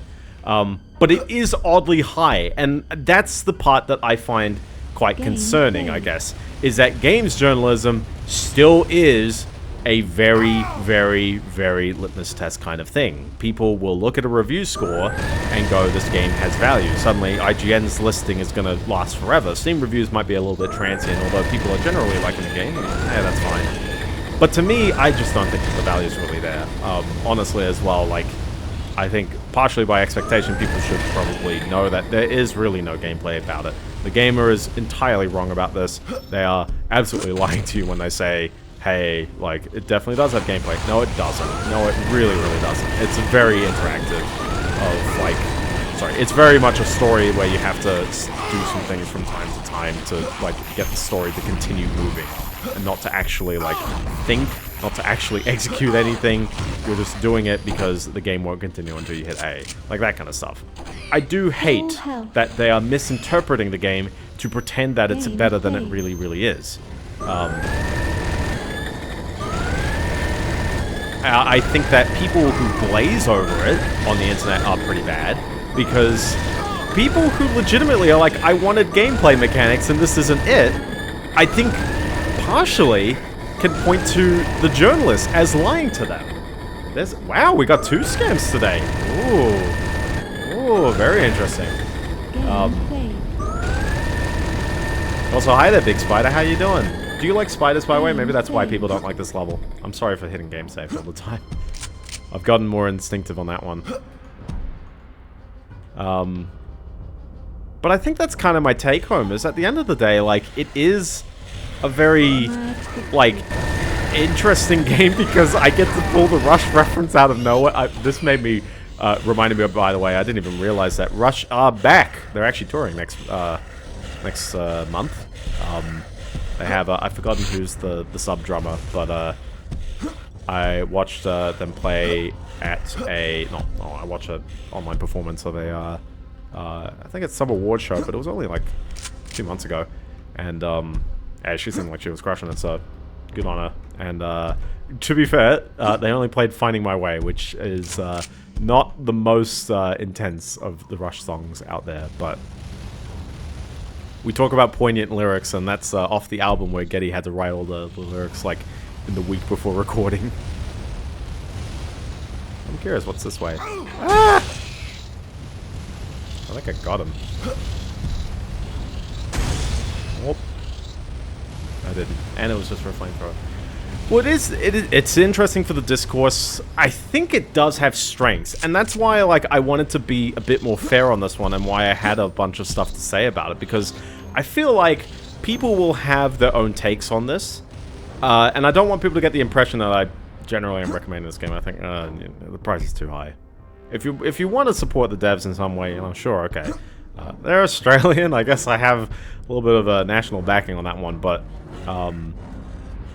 on the flip side, I would prefer supporting like Cult of the Lamb or Hollow Knight, or I know people glaze over Hollow Knight as well. Like, I know there's other indie games out there where it's like they probably did. I mean, both of those games I'm pretty sure did get state funding. So like whatever indie you get, when it's state funded, it's like, well, that's different as well.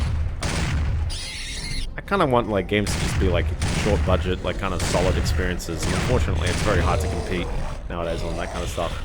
But yeah, glazing it makes it worse. People who intentionally lie about its merits, who claim it is what, like, you know, a great game. No, it's a solid story. I'll still say that. If you disagree with the main character, you can certainly, you know, you can certainly view that opinion. I think, and I agree with that one. I think that, yeah, the main character is a bit despicable. But I think that there's somewhat, like, especially as well, I think it's odd in a video game to have a main character who does things the player wouldn't do, because ironically, if the player did things I wanted to do, I would be providing more input than what is actually happening. The irony there, so.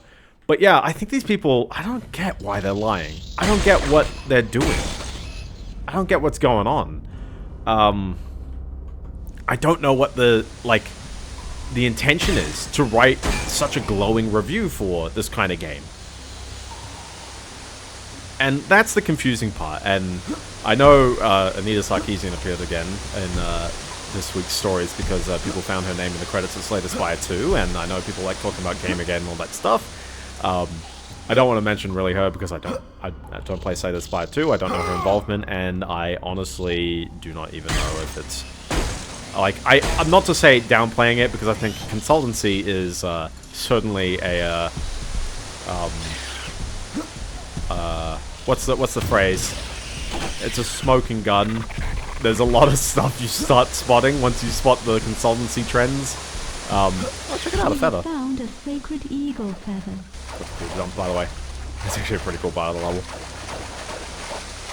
Now all I just gotta do is find the portal that, oh, hi there. Gotta find the portal that leads from here. The secret with this level is just not to shoot things. Easy. Oh, look, the portal. Well, that just led me back to where I started the map. That wasn't actually anywhere in particular. But sure. I think there is. I think Anita Sarkeesian, like, it's been ages. But she definitely, like, she did give, like, wrongful statements in her videos, and I could definitely critique the videos, but I think the problem lies not with what she's saying, but the fact that people believed it, and then she, you know, she has the, like, not to point out the victimhood kind of stuff, but like when she, you know, she showed up at the UN to talk about like people bullying and stuff like that. And I'm not too sure if she was like, I think she was talking more generally.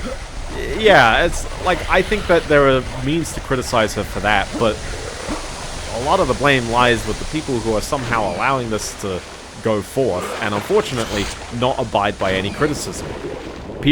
Criticism was immediately dismissed, and unfortunately popular media they love running with narratives, they love running with ideas that something is a certain thing when it's not really. Like in this case, is that really pointing to, I mean, I saw the indicators, but I don't know if this is opening up in any way.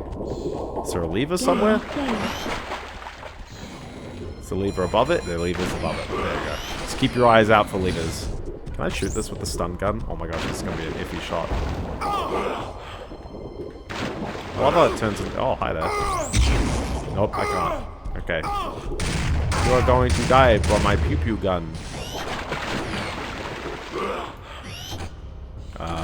Arrow, please. Arrow that aims right. There we go. Oh, the harpoons are different. The icon looks so similar.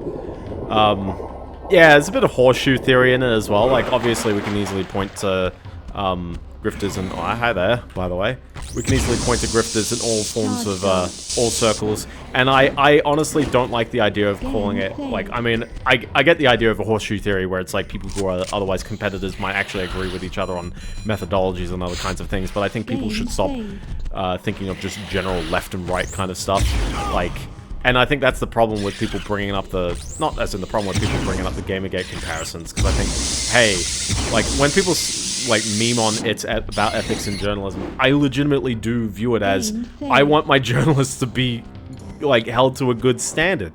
I want them to represent my opinions. I want them to push for the kinds of games that I do appreciate like playing, and I want what they write to be generally a solid buyer's guide for others to enjoy the kinds of games that I also like. And in turn, they write this kind of stuff which is pushing some kind of agenda in some way, but I can't understand what they're really going for, because they get the games for free anyways. I don't think this game is pushing a worldview or anything. I think it's just this guy writing some weird muso interpretation around it, which, like, the only thing I can really imagine is he using it to say how games are art? And that's the final point I have on this game. Are games art? And my easy answer is yes. All games are art because game mechanics are artful. It doesn't, and I say games, not video games, because board games are art. I described this to a friend where I said Settlers of Catan is maybe a game that people might have figured out in a solved way, but certainly its mechanics reinforce each other into a way that causes players to think about the world in a certain kind of way. They're understanding that, you know, things lead to another, there's intrigue, there's a bit of like, you know, there's a bit of gamesmanship in figuring out, hey, does someone, you know, hold the cards or hold the ability to do this at this certain point in time, and they start secretly colluding, says something a little bit about the world around them, in a way. Obviously, most people are not thinking about this in the same way that most people don't watch movies or listen to music to think about the wider world. Like, the reason why people love being a bit pretentious about this, and to some degree I think, like, hey, it's fine to create media that has deeper meanings and deeper themes, but, like, game mechanics are perfect like that. And I don't think anyone should shy away from the fact that games have mechanics and can play towards their mechanical strengths. And I'll briefly mention, I don't think I'm going to have much time to really talk about the strengths of Donkey Kong Bananza, but I really loved that game because I loved how it reincorporated, or rather how its level design magically gets reinforced against the otherwise chaotic nature of its, of destroying the environment around you. I really think, and I'll say this, DK Bananza might be the greatest 3D platformer Nintendo has made, or the greatest platformer Nintendo has made since Mario Galaxy 2. Bananza is, I agree.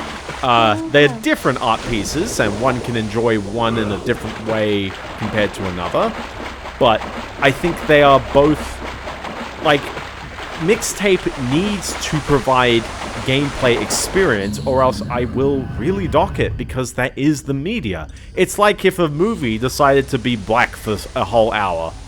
Maybe not a whole hour, but like it really was so dark I couldn't see it. If a piece of music decided to be awfully quiet and so much of it.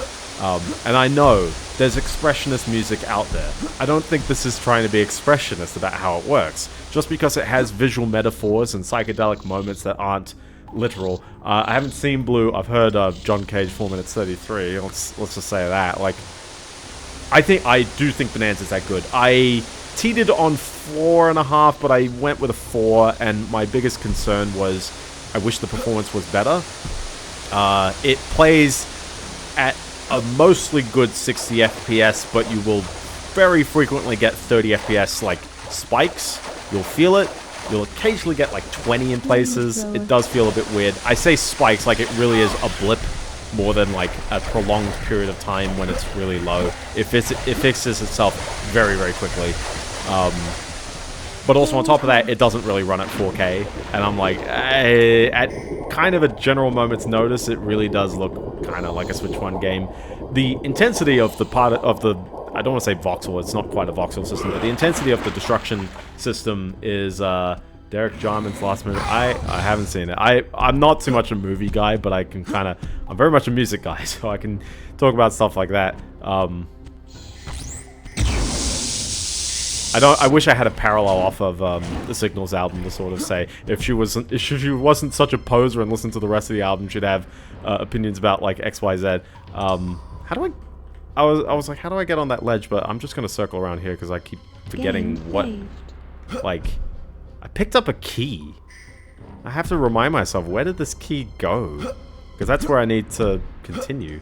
Was it back on this ledge and I just had to jump down and circle back? To do. I've sort of been yapping without actually paying attention. But yeah, TLDR, I think Mixtape is actually not as bad as people are ripping it for. But yeah, I totally did have to just keep going. But I also don't think it's a particularly strong game in the sense that I wouldn't recommend it to the average person. I do think it's too light on gameplay mechanics in the same way that games like, I mentioned Venba, the Game Award nominated Venba, They lack these kinds of gameplay hooks that really reinforce the experience. And not to say games necessarily have to be fun, but they have to be thought-provoking and somewhat, you need to incorporate mechanics. You can't just have me clicking through an experience because I'm going to be clicking through an experience, paying less attention to what you're doing, and paying little attention to what, like, you know, what is in the game. Like, that's the problem, is that it's distracting. You've implemented distractions in an experience that probably shouldn't have it. And while this one maybe is so minimal that at least it's very hard to be distracted by mechanics, I do feel like, well, unfortunately, video game reviewers need to just say it is a movie. You're really just watching a movie at this point. I'm curious if a speedrun of the game can play it without watching any cutscenes. Can someone do a speedrun of the game? I'd love to see it. I'm curious what's happening here. Also, that is a climbable ledge. Interesting. That seems like I'm about to close something. Oh, it's the leggy eggies. But yeah, game journalists need to be held to a much higher standard. Or rather, they need to have a standard. I do worry this guy, and not to say he needs to be fired, whatever. But like, he's clearly been writing about games for so long that he knows what's mechanically good. He knows that Astrobot is one of the... Oh my gosh, which way do I go? We've got two paths. Is it this way or is it the other way? Listen, if I see an exit to this stage, I'm Oh, check it out. Thought we'd want to have this. You can launch torpedo. Also, you swim much faster. You do have time for your last two news stories, yes. I was going to talk about Donkey Kong, but I feel like I generally just say it is amazing. And I'm not going to go into any details on specific things that happen in the game. I definitely say the other thing I'd just sort of mention is I wish the second power was used more. It's kind of like many of the or each of the powers have like a bit of utility in traversing the level or doing something interesting to it. And the second one is run fast, which ended up being contextually run like over bridges that would crumble otherwise. But I never really used it to move fast because there were plenty of movement abilities in the game. Your oxygen is low. Oh my gosh, they're telling me about my oxygen. I think it's better than Odyssey as well. I think it's even better. I mean, it's by the same team, and I do worry that the sales aren't going to be as good because it's Donkey Kong and not a Mario. But I do wish everyone played this game, no matter who you are. Also, the boss fights start kind of easy, like very easy, a bit too quickly easy. I could beat some of the bosses in like 15 seconds. Like it just was like weak point, and then one phase. Huh. But by the end of the game, oh boy, these are some absurdly intense boss fights, which I thought was absolutely hilarious. How jarring that difference was by the end. Your oxygen is low. Oh my gosh, we're really doing this, aren't we? We are really doing the underwater maze level. Oh, no wonder why everyone loves this level. Okay, well, is that the end of the section, or is that the... I feel like it's not the end of the section. Hold on, key. I have a key. Where did I get this key from?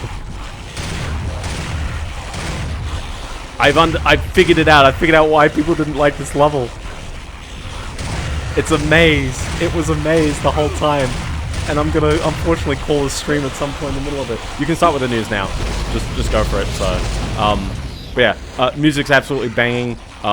As much as I grilled the technical on the visuals, the actual, like, style of it is superb. I love, especially if you can play it with HDR, definitely give it a go with HDR. It's very brimming with, and my favorite part is that it always feels like I'm smart for doing something. It's kind of got a bit of the Breath of the Wild design where mechanics are always available but never, they're explained through the means of exploration. Because, interestingly, standalone game support for R8, ooh! I actually haven't seen this announcement, so tell me what it is. But the, none of the, like, despite there being 777 bananas to collect, there is no requirement to pick up any of them throughout the game.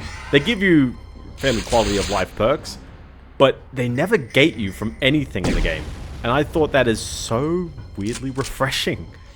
It's a game that's purely challenging by its own design merits and not by arbitrary forcing you through all of its kind of trials and tribulations. And yet most people will do it. Most people will explore. You don't need to ask twice in order to do it. So anyway, brilliant game. I absolutely adored it. The DLC, I unfortunately got bored kind of before it was over.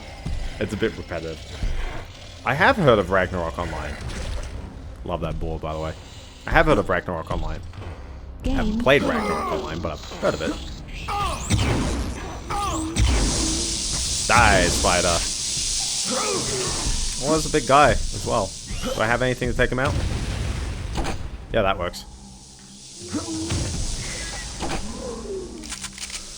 Game saved. Oh, that's interesting. They got the RA support before the Plasma rifle. I guess the actual thing's done. I can't step in that, and unfortunately I will need to step in that. But that's this level thing, is it not? I picked up the feather ages ago. I haven't even found the thing to deliver it. Oh, this one's gonna be an interesting one to sort of revisit. Come back to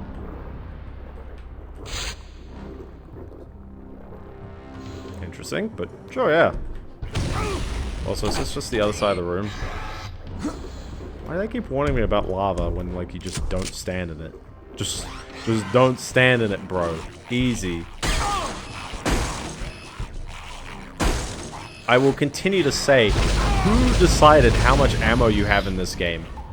Like, you just hold no ammo. So stingy the entire time.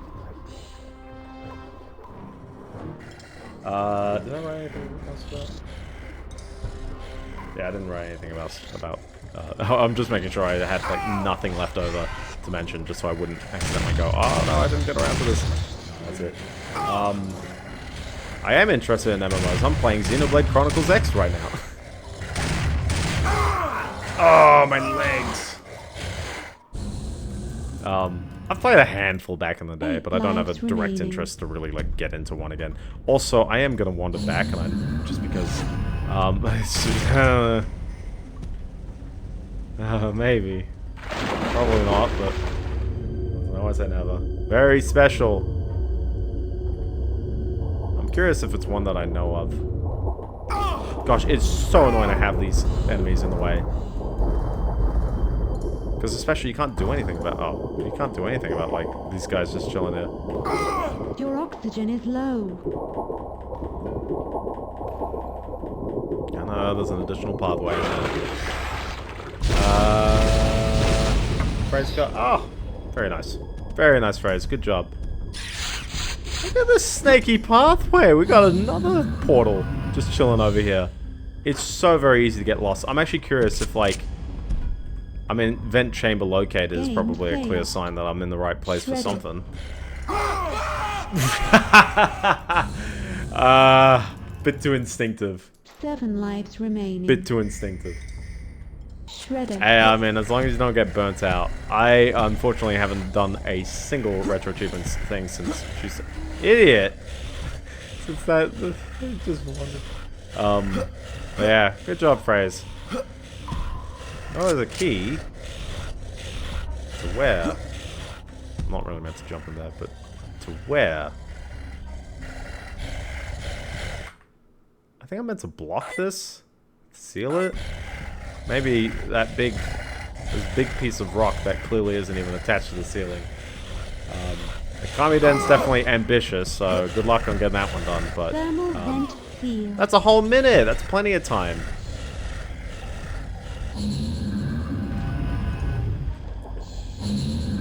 Also, what was the first one? Five Nights at Freddy's. No. Friday Night Funkin', not Five Nights at Freddy's. Yeah, I mean, you know, ambitious, but hey, if you can pull it off, sweet. I know nothing about either of those games memory-wise, so all I can hope for is that it is an easy time.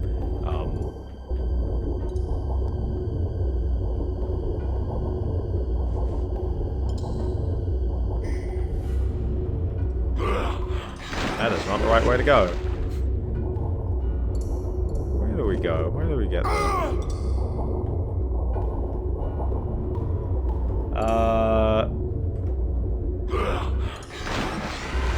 DTCM. Gonna have to run that one by me.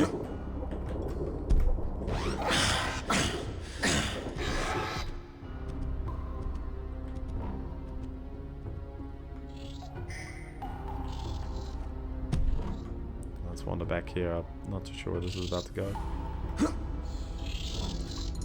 Catalytic converter. I mean, given that these are portals and not like... Oh, this is... Hold on, this is going back an area. Yeah, this went back. Which I also needed to go to because I'm pretty sure there was an exit that I didn't see? Or a portal I didn't see? Like, I picked up something in this room and I didn't actually deliver it anywhere. Or did I? Yeah. I didn't go up this way. Like, I stopped halfway and I went, oh, I didn't want to go down this route. But that other route was actually, like, going places. So if I'm going the wrong way, you know, we just re-navigate through this area. I should be able to complete this whole level on my first go, at least. So at least we got that. But yeah, no, it is a snaky maze level. Everyone's favorite. I'm picking up keys all over the place. Data tightly coupled memory. I'm not too sure what's the implications with that, other than if I had to assume, I'd say stuff is behind so many pointers you will cry. Do I have a thingy? Thermal I vent do. field. Oh, at least I'm glad I went back for this one. I don't even have to flee in order to see that. No, that just happens. Okay, but sure. It's kind of weird that they've got 3 almost identical levels to handle these subsections here. Fast memory? Oh, is it in the cache? Oh, yeah. Sorry, yeah. Oh, sorry, it's not in the cache, but it's like that really tight working memory. Yeah. I mean, it kind of is cache, is it not? Kind of.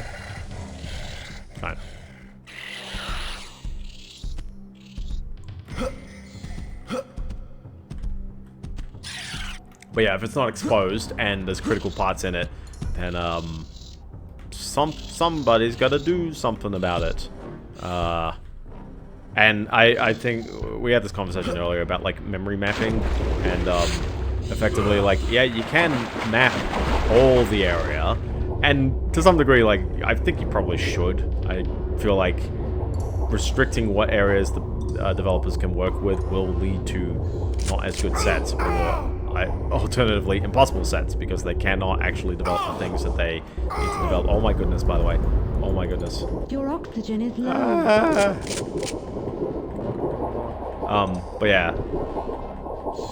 Oh boy. Oh boy. Was it this one? Because I feel like we... I'm getting there, I'm getting there. I'm good. Game saved. It's really struggling on that one.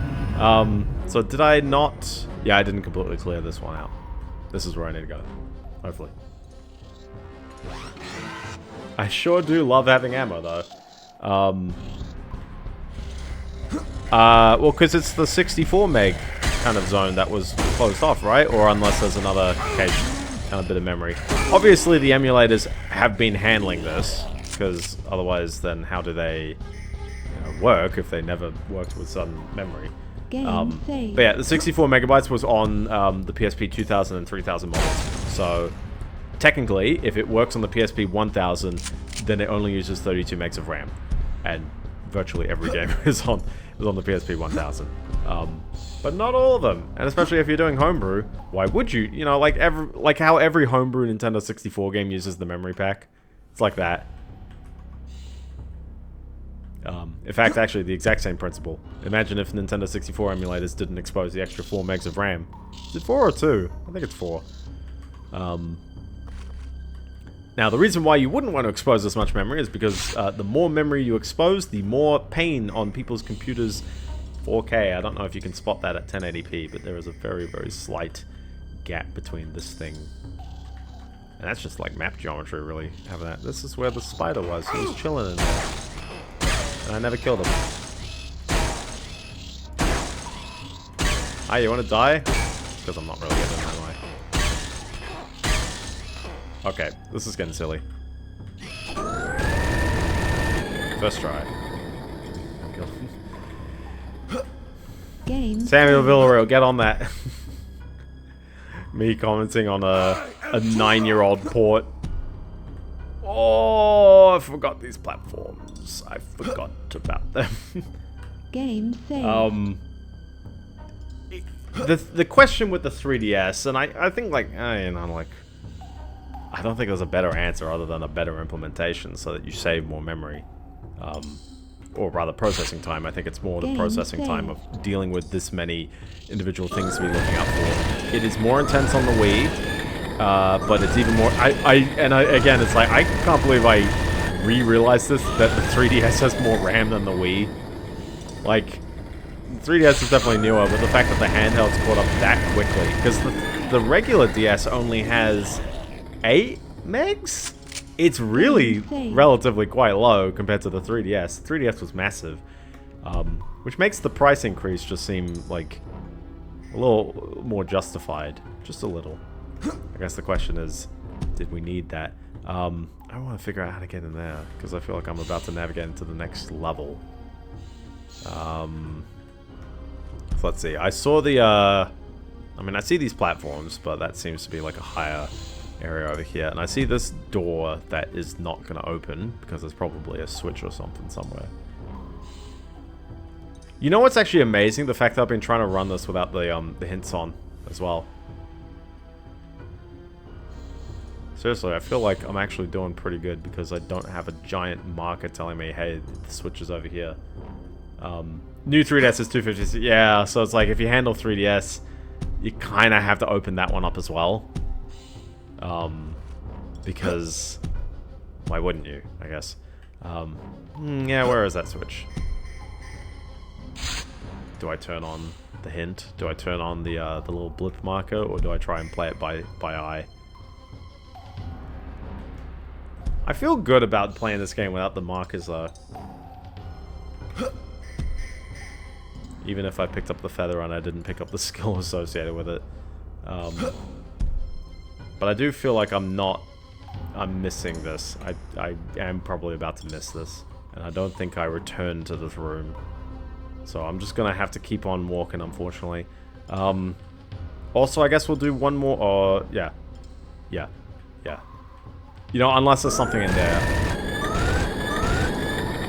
But, no, that's only since the first level they've been doing the Destructo terrain. It does seem low, but then it's like, well, it came out, like, that is double the memory of its competitors at the time. But 64 megs is very, very low when you think about it in modern standards. Even things like the 360, 512 megs of RAM is awkwardly low. And I think it's just because we've been using 8 gigabytes for a very long time. Like, I still say I built a computer in 2011, and it had 8 gigs of RAM. And I thought that was quite a lot, because I think I had, like, 1 or 2 on my machine before. And the consoles, like the 360 at the time, would have had half a gig. So, you know, 1 or 2 gigs in, like, 2008 seemed like quite a high amount. Switch 1 is 4 gigs, yeah. And the Switch 2's only got 12. It's, like, up there, but it's like, you know, we're still only at 8. The PS4 and the Xbox One were both 8 gigs, I believe. Mag 60. And the, like the PS5 and Xbox Series X, sorry, the X has 16, the S has 10, and it's the most egregiously slow memory for, like, 2 of the gigs on the curious what that opens. But yeah, no, the Series S is like a hilarious piece of hardware where every time like someone goes like, oh, hardware's getting so much better, people have to unfortunately deal with that because it is a very, very different piece of hardware with weird bottlenecks. Like, it's not just the numbers, it's like actually that slower memory really gets in the way of people. Yeah, I'm curious if I gotta start swimming across the lava here.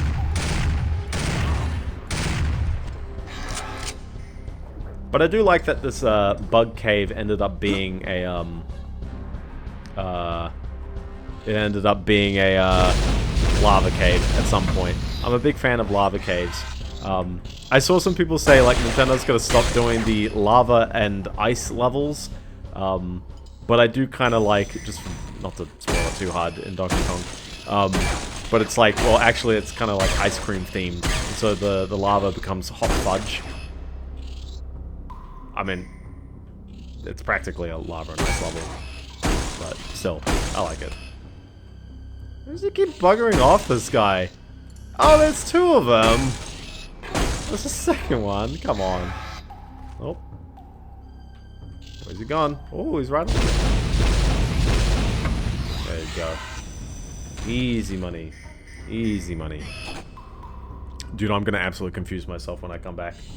Yeah, go on about it. I'm gonna end the stream very, very soon, but just have a go at it. Like when I hit the next map, basically. And I have no idea how far I'm in this level, but I should be most of the way through, and hopefully exploring shouldn't be too bad. Ideally, the way that the pacing works is that I can nail out level 6 next stream and finish it all. Maybe? I'm gonna try my best. We'll see. But given that I've still got to kind of clear this out, I've got to at least teleport to the end of level 5 and finish that one off. And, I mean, I guess I don't have to return to level 3, do I? No, I still do. I missed that thing. I don't have to return to level 2 or 1. We're set for those 2. But yeah, level 3 I gotta go back to, so. Sound system revives rhythm, 50 songs, and core songs from indie will be free. Studio covers is $1. That's less than the Guitar Hero pricing, wasn't it? And endless DLC. You know, I might as well do one more map. Why not?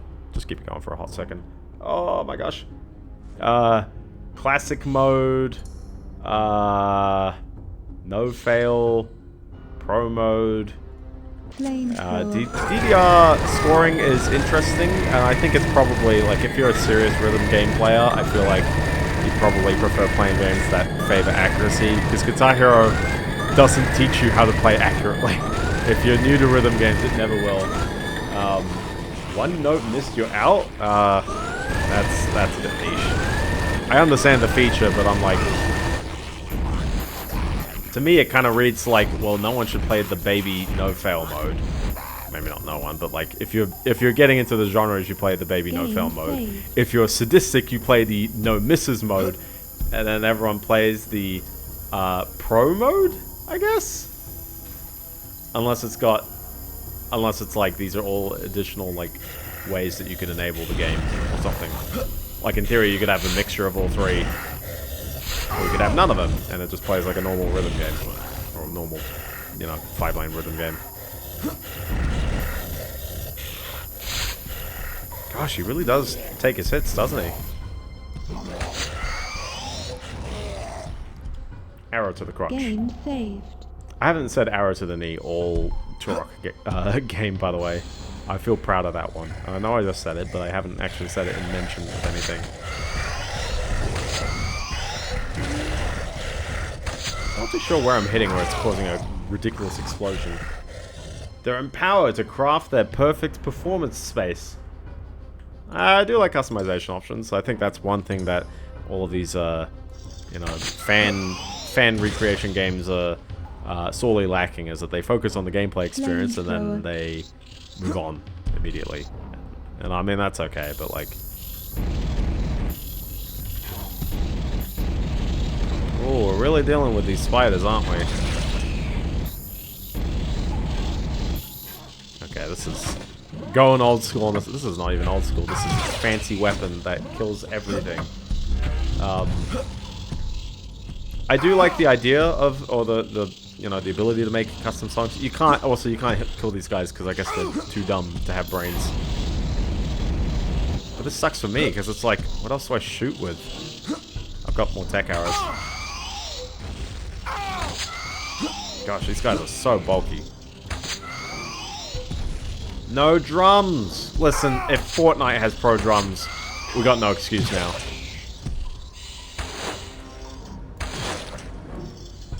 This tiny guy. Look at these tiny guys. Everywhere. They really love fleeing while they're on fire. Oh my gosh, can I hit him? Ah!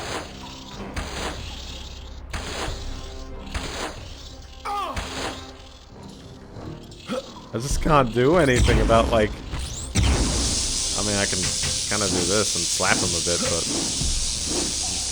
I'm just gonna get, like, cop it so hard. I've got no other ammo for anything really meaningful. I know I can use the thing to get all my ammo back. Hey, is that gonna hit him, or is he just kind of stuck around there? I got him. He got him in the end. And now I'm getting hit by more spiders. There you go. Well, it's because I went on for another map, that's why.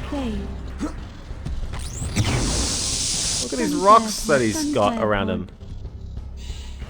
Did I just throw this rock at him? Oh, it's like a little blinding rock. Sunfire pod. You are my sunfire, my only sunfire. One. And we had the full mixtape, exactly. Oh, I need my shotgun.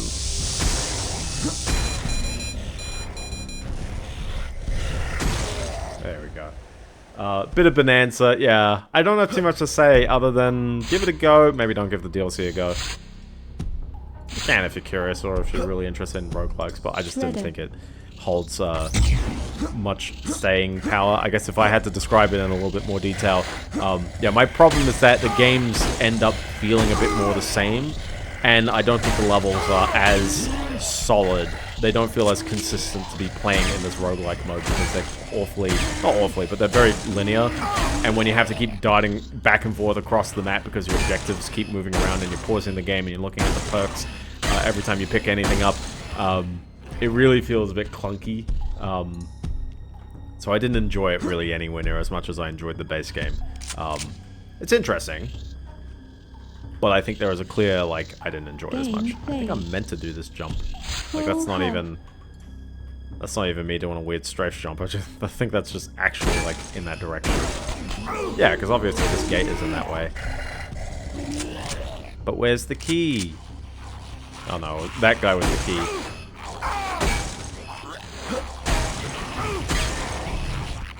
Hi, you want to open this up? There you go. Oh, check that out. You get a cerebral bore in this level. Very nice. I think I gotta go down that way with the key that I definitely picked up. Sniper capability enabled. Yeah, let's see if we can get down there. What a interesting little bit of level there. But yeah, no, I kind of agree with the commenters that sort of said this level goes on forever, and I like it the least. I'm not too sure if I like it the least, but oh boy, yeah, no, it goes on. I am surprised at how snaky this. Oh look, a cave door key. Wow, just what I needed. Wow, and also this this wood is clearly attached to things. Nintendo 64, give it a break. With the draw distance increase and with a good frame rate and a good resolution, it's amazing how many Nintendo 64 games can actually look very solid, although certainly I think a bunch of these are, like, the textures, you know, from the work, or what is it? These are raw textures thrown back into the game rather than, the Nintendo 64 quality ones. I think I've got to do a jump here. Good thing there's a gap right there. But these are neat levels. This is also, if you're thinking that there's a pathway over there, I'm actually going to check that out. Almost like it's playing. Exactly, yeah. Yeah, I'm going to check back down here for a hot second because I see a pathway. I don't know if I jumped away from it. So in particular, oh no, it's above. No, it's above or below. It's below, isn't it? Yeah.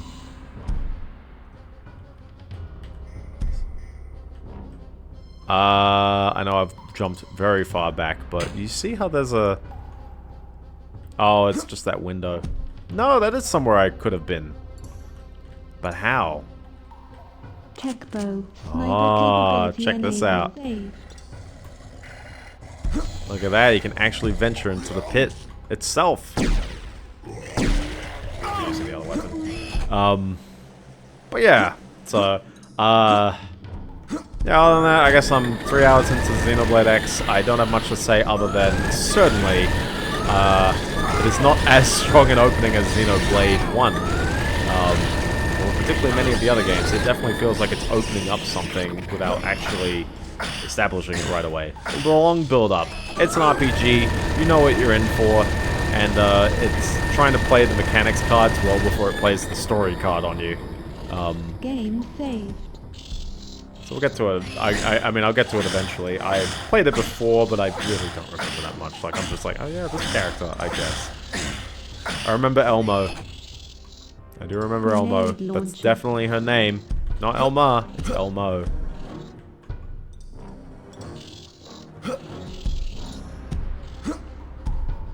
It all makes sense.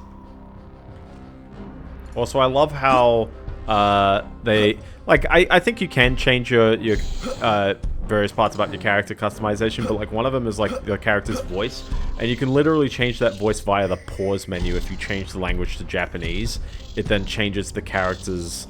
Like, it asks you to pick a new voice in Japanese, and they're different kinds of voices as well. And then when you switch it back to English, it asks you to pick one again, and it won't let you continue unless you choose one. Also, as a curious one, I noticed it's got the... You've got the 8 kind of like roles. I forgot the specific word they use in game, but like the specific roles of the the Blade organization. The Blades, isn't that like a guild-worthy name right there? The Blades. Gosh, how many of these spiders am I gonna have to fight? Jeez. At least, no, I was gonna say at least the door is closed. As in, I'm stuck in him with the spiders. Listen, if you're arachnophobic, I apologize that these developers made this level this long. And get over your condition. All these games have spiders in them. You're never gonna escape it. They're not really that terrifying. I mean, they're just like regular enemies. You know? Mag 60. Oh, exactly. There's a spider right, like, in front of me. Oh, look at that, a key. Oh, boy. Also, what? That's a second key. There's still a bit more. Wow. But anyway, yeah, you have to choose, like, your role. And hilariously, I look it up and I go, which role should I be doing now that I'm playing the game a second time? And it goes, oh, you know, like, they all gave you kind of, like, you know, some perks here and there. Nothing, like, too big, but just like a bit of a swing. On the Wii U version. On the Switch, it does nothing.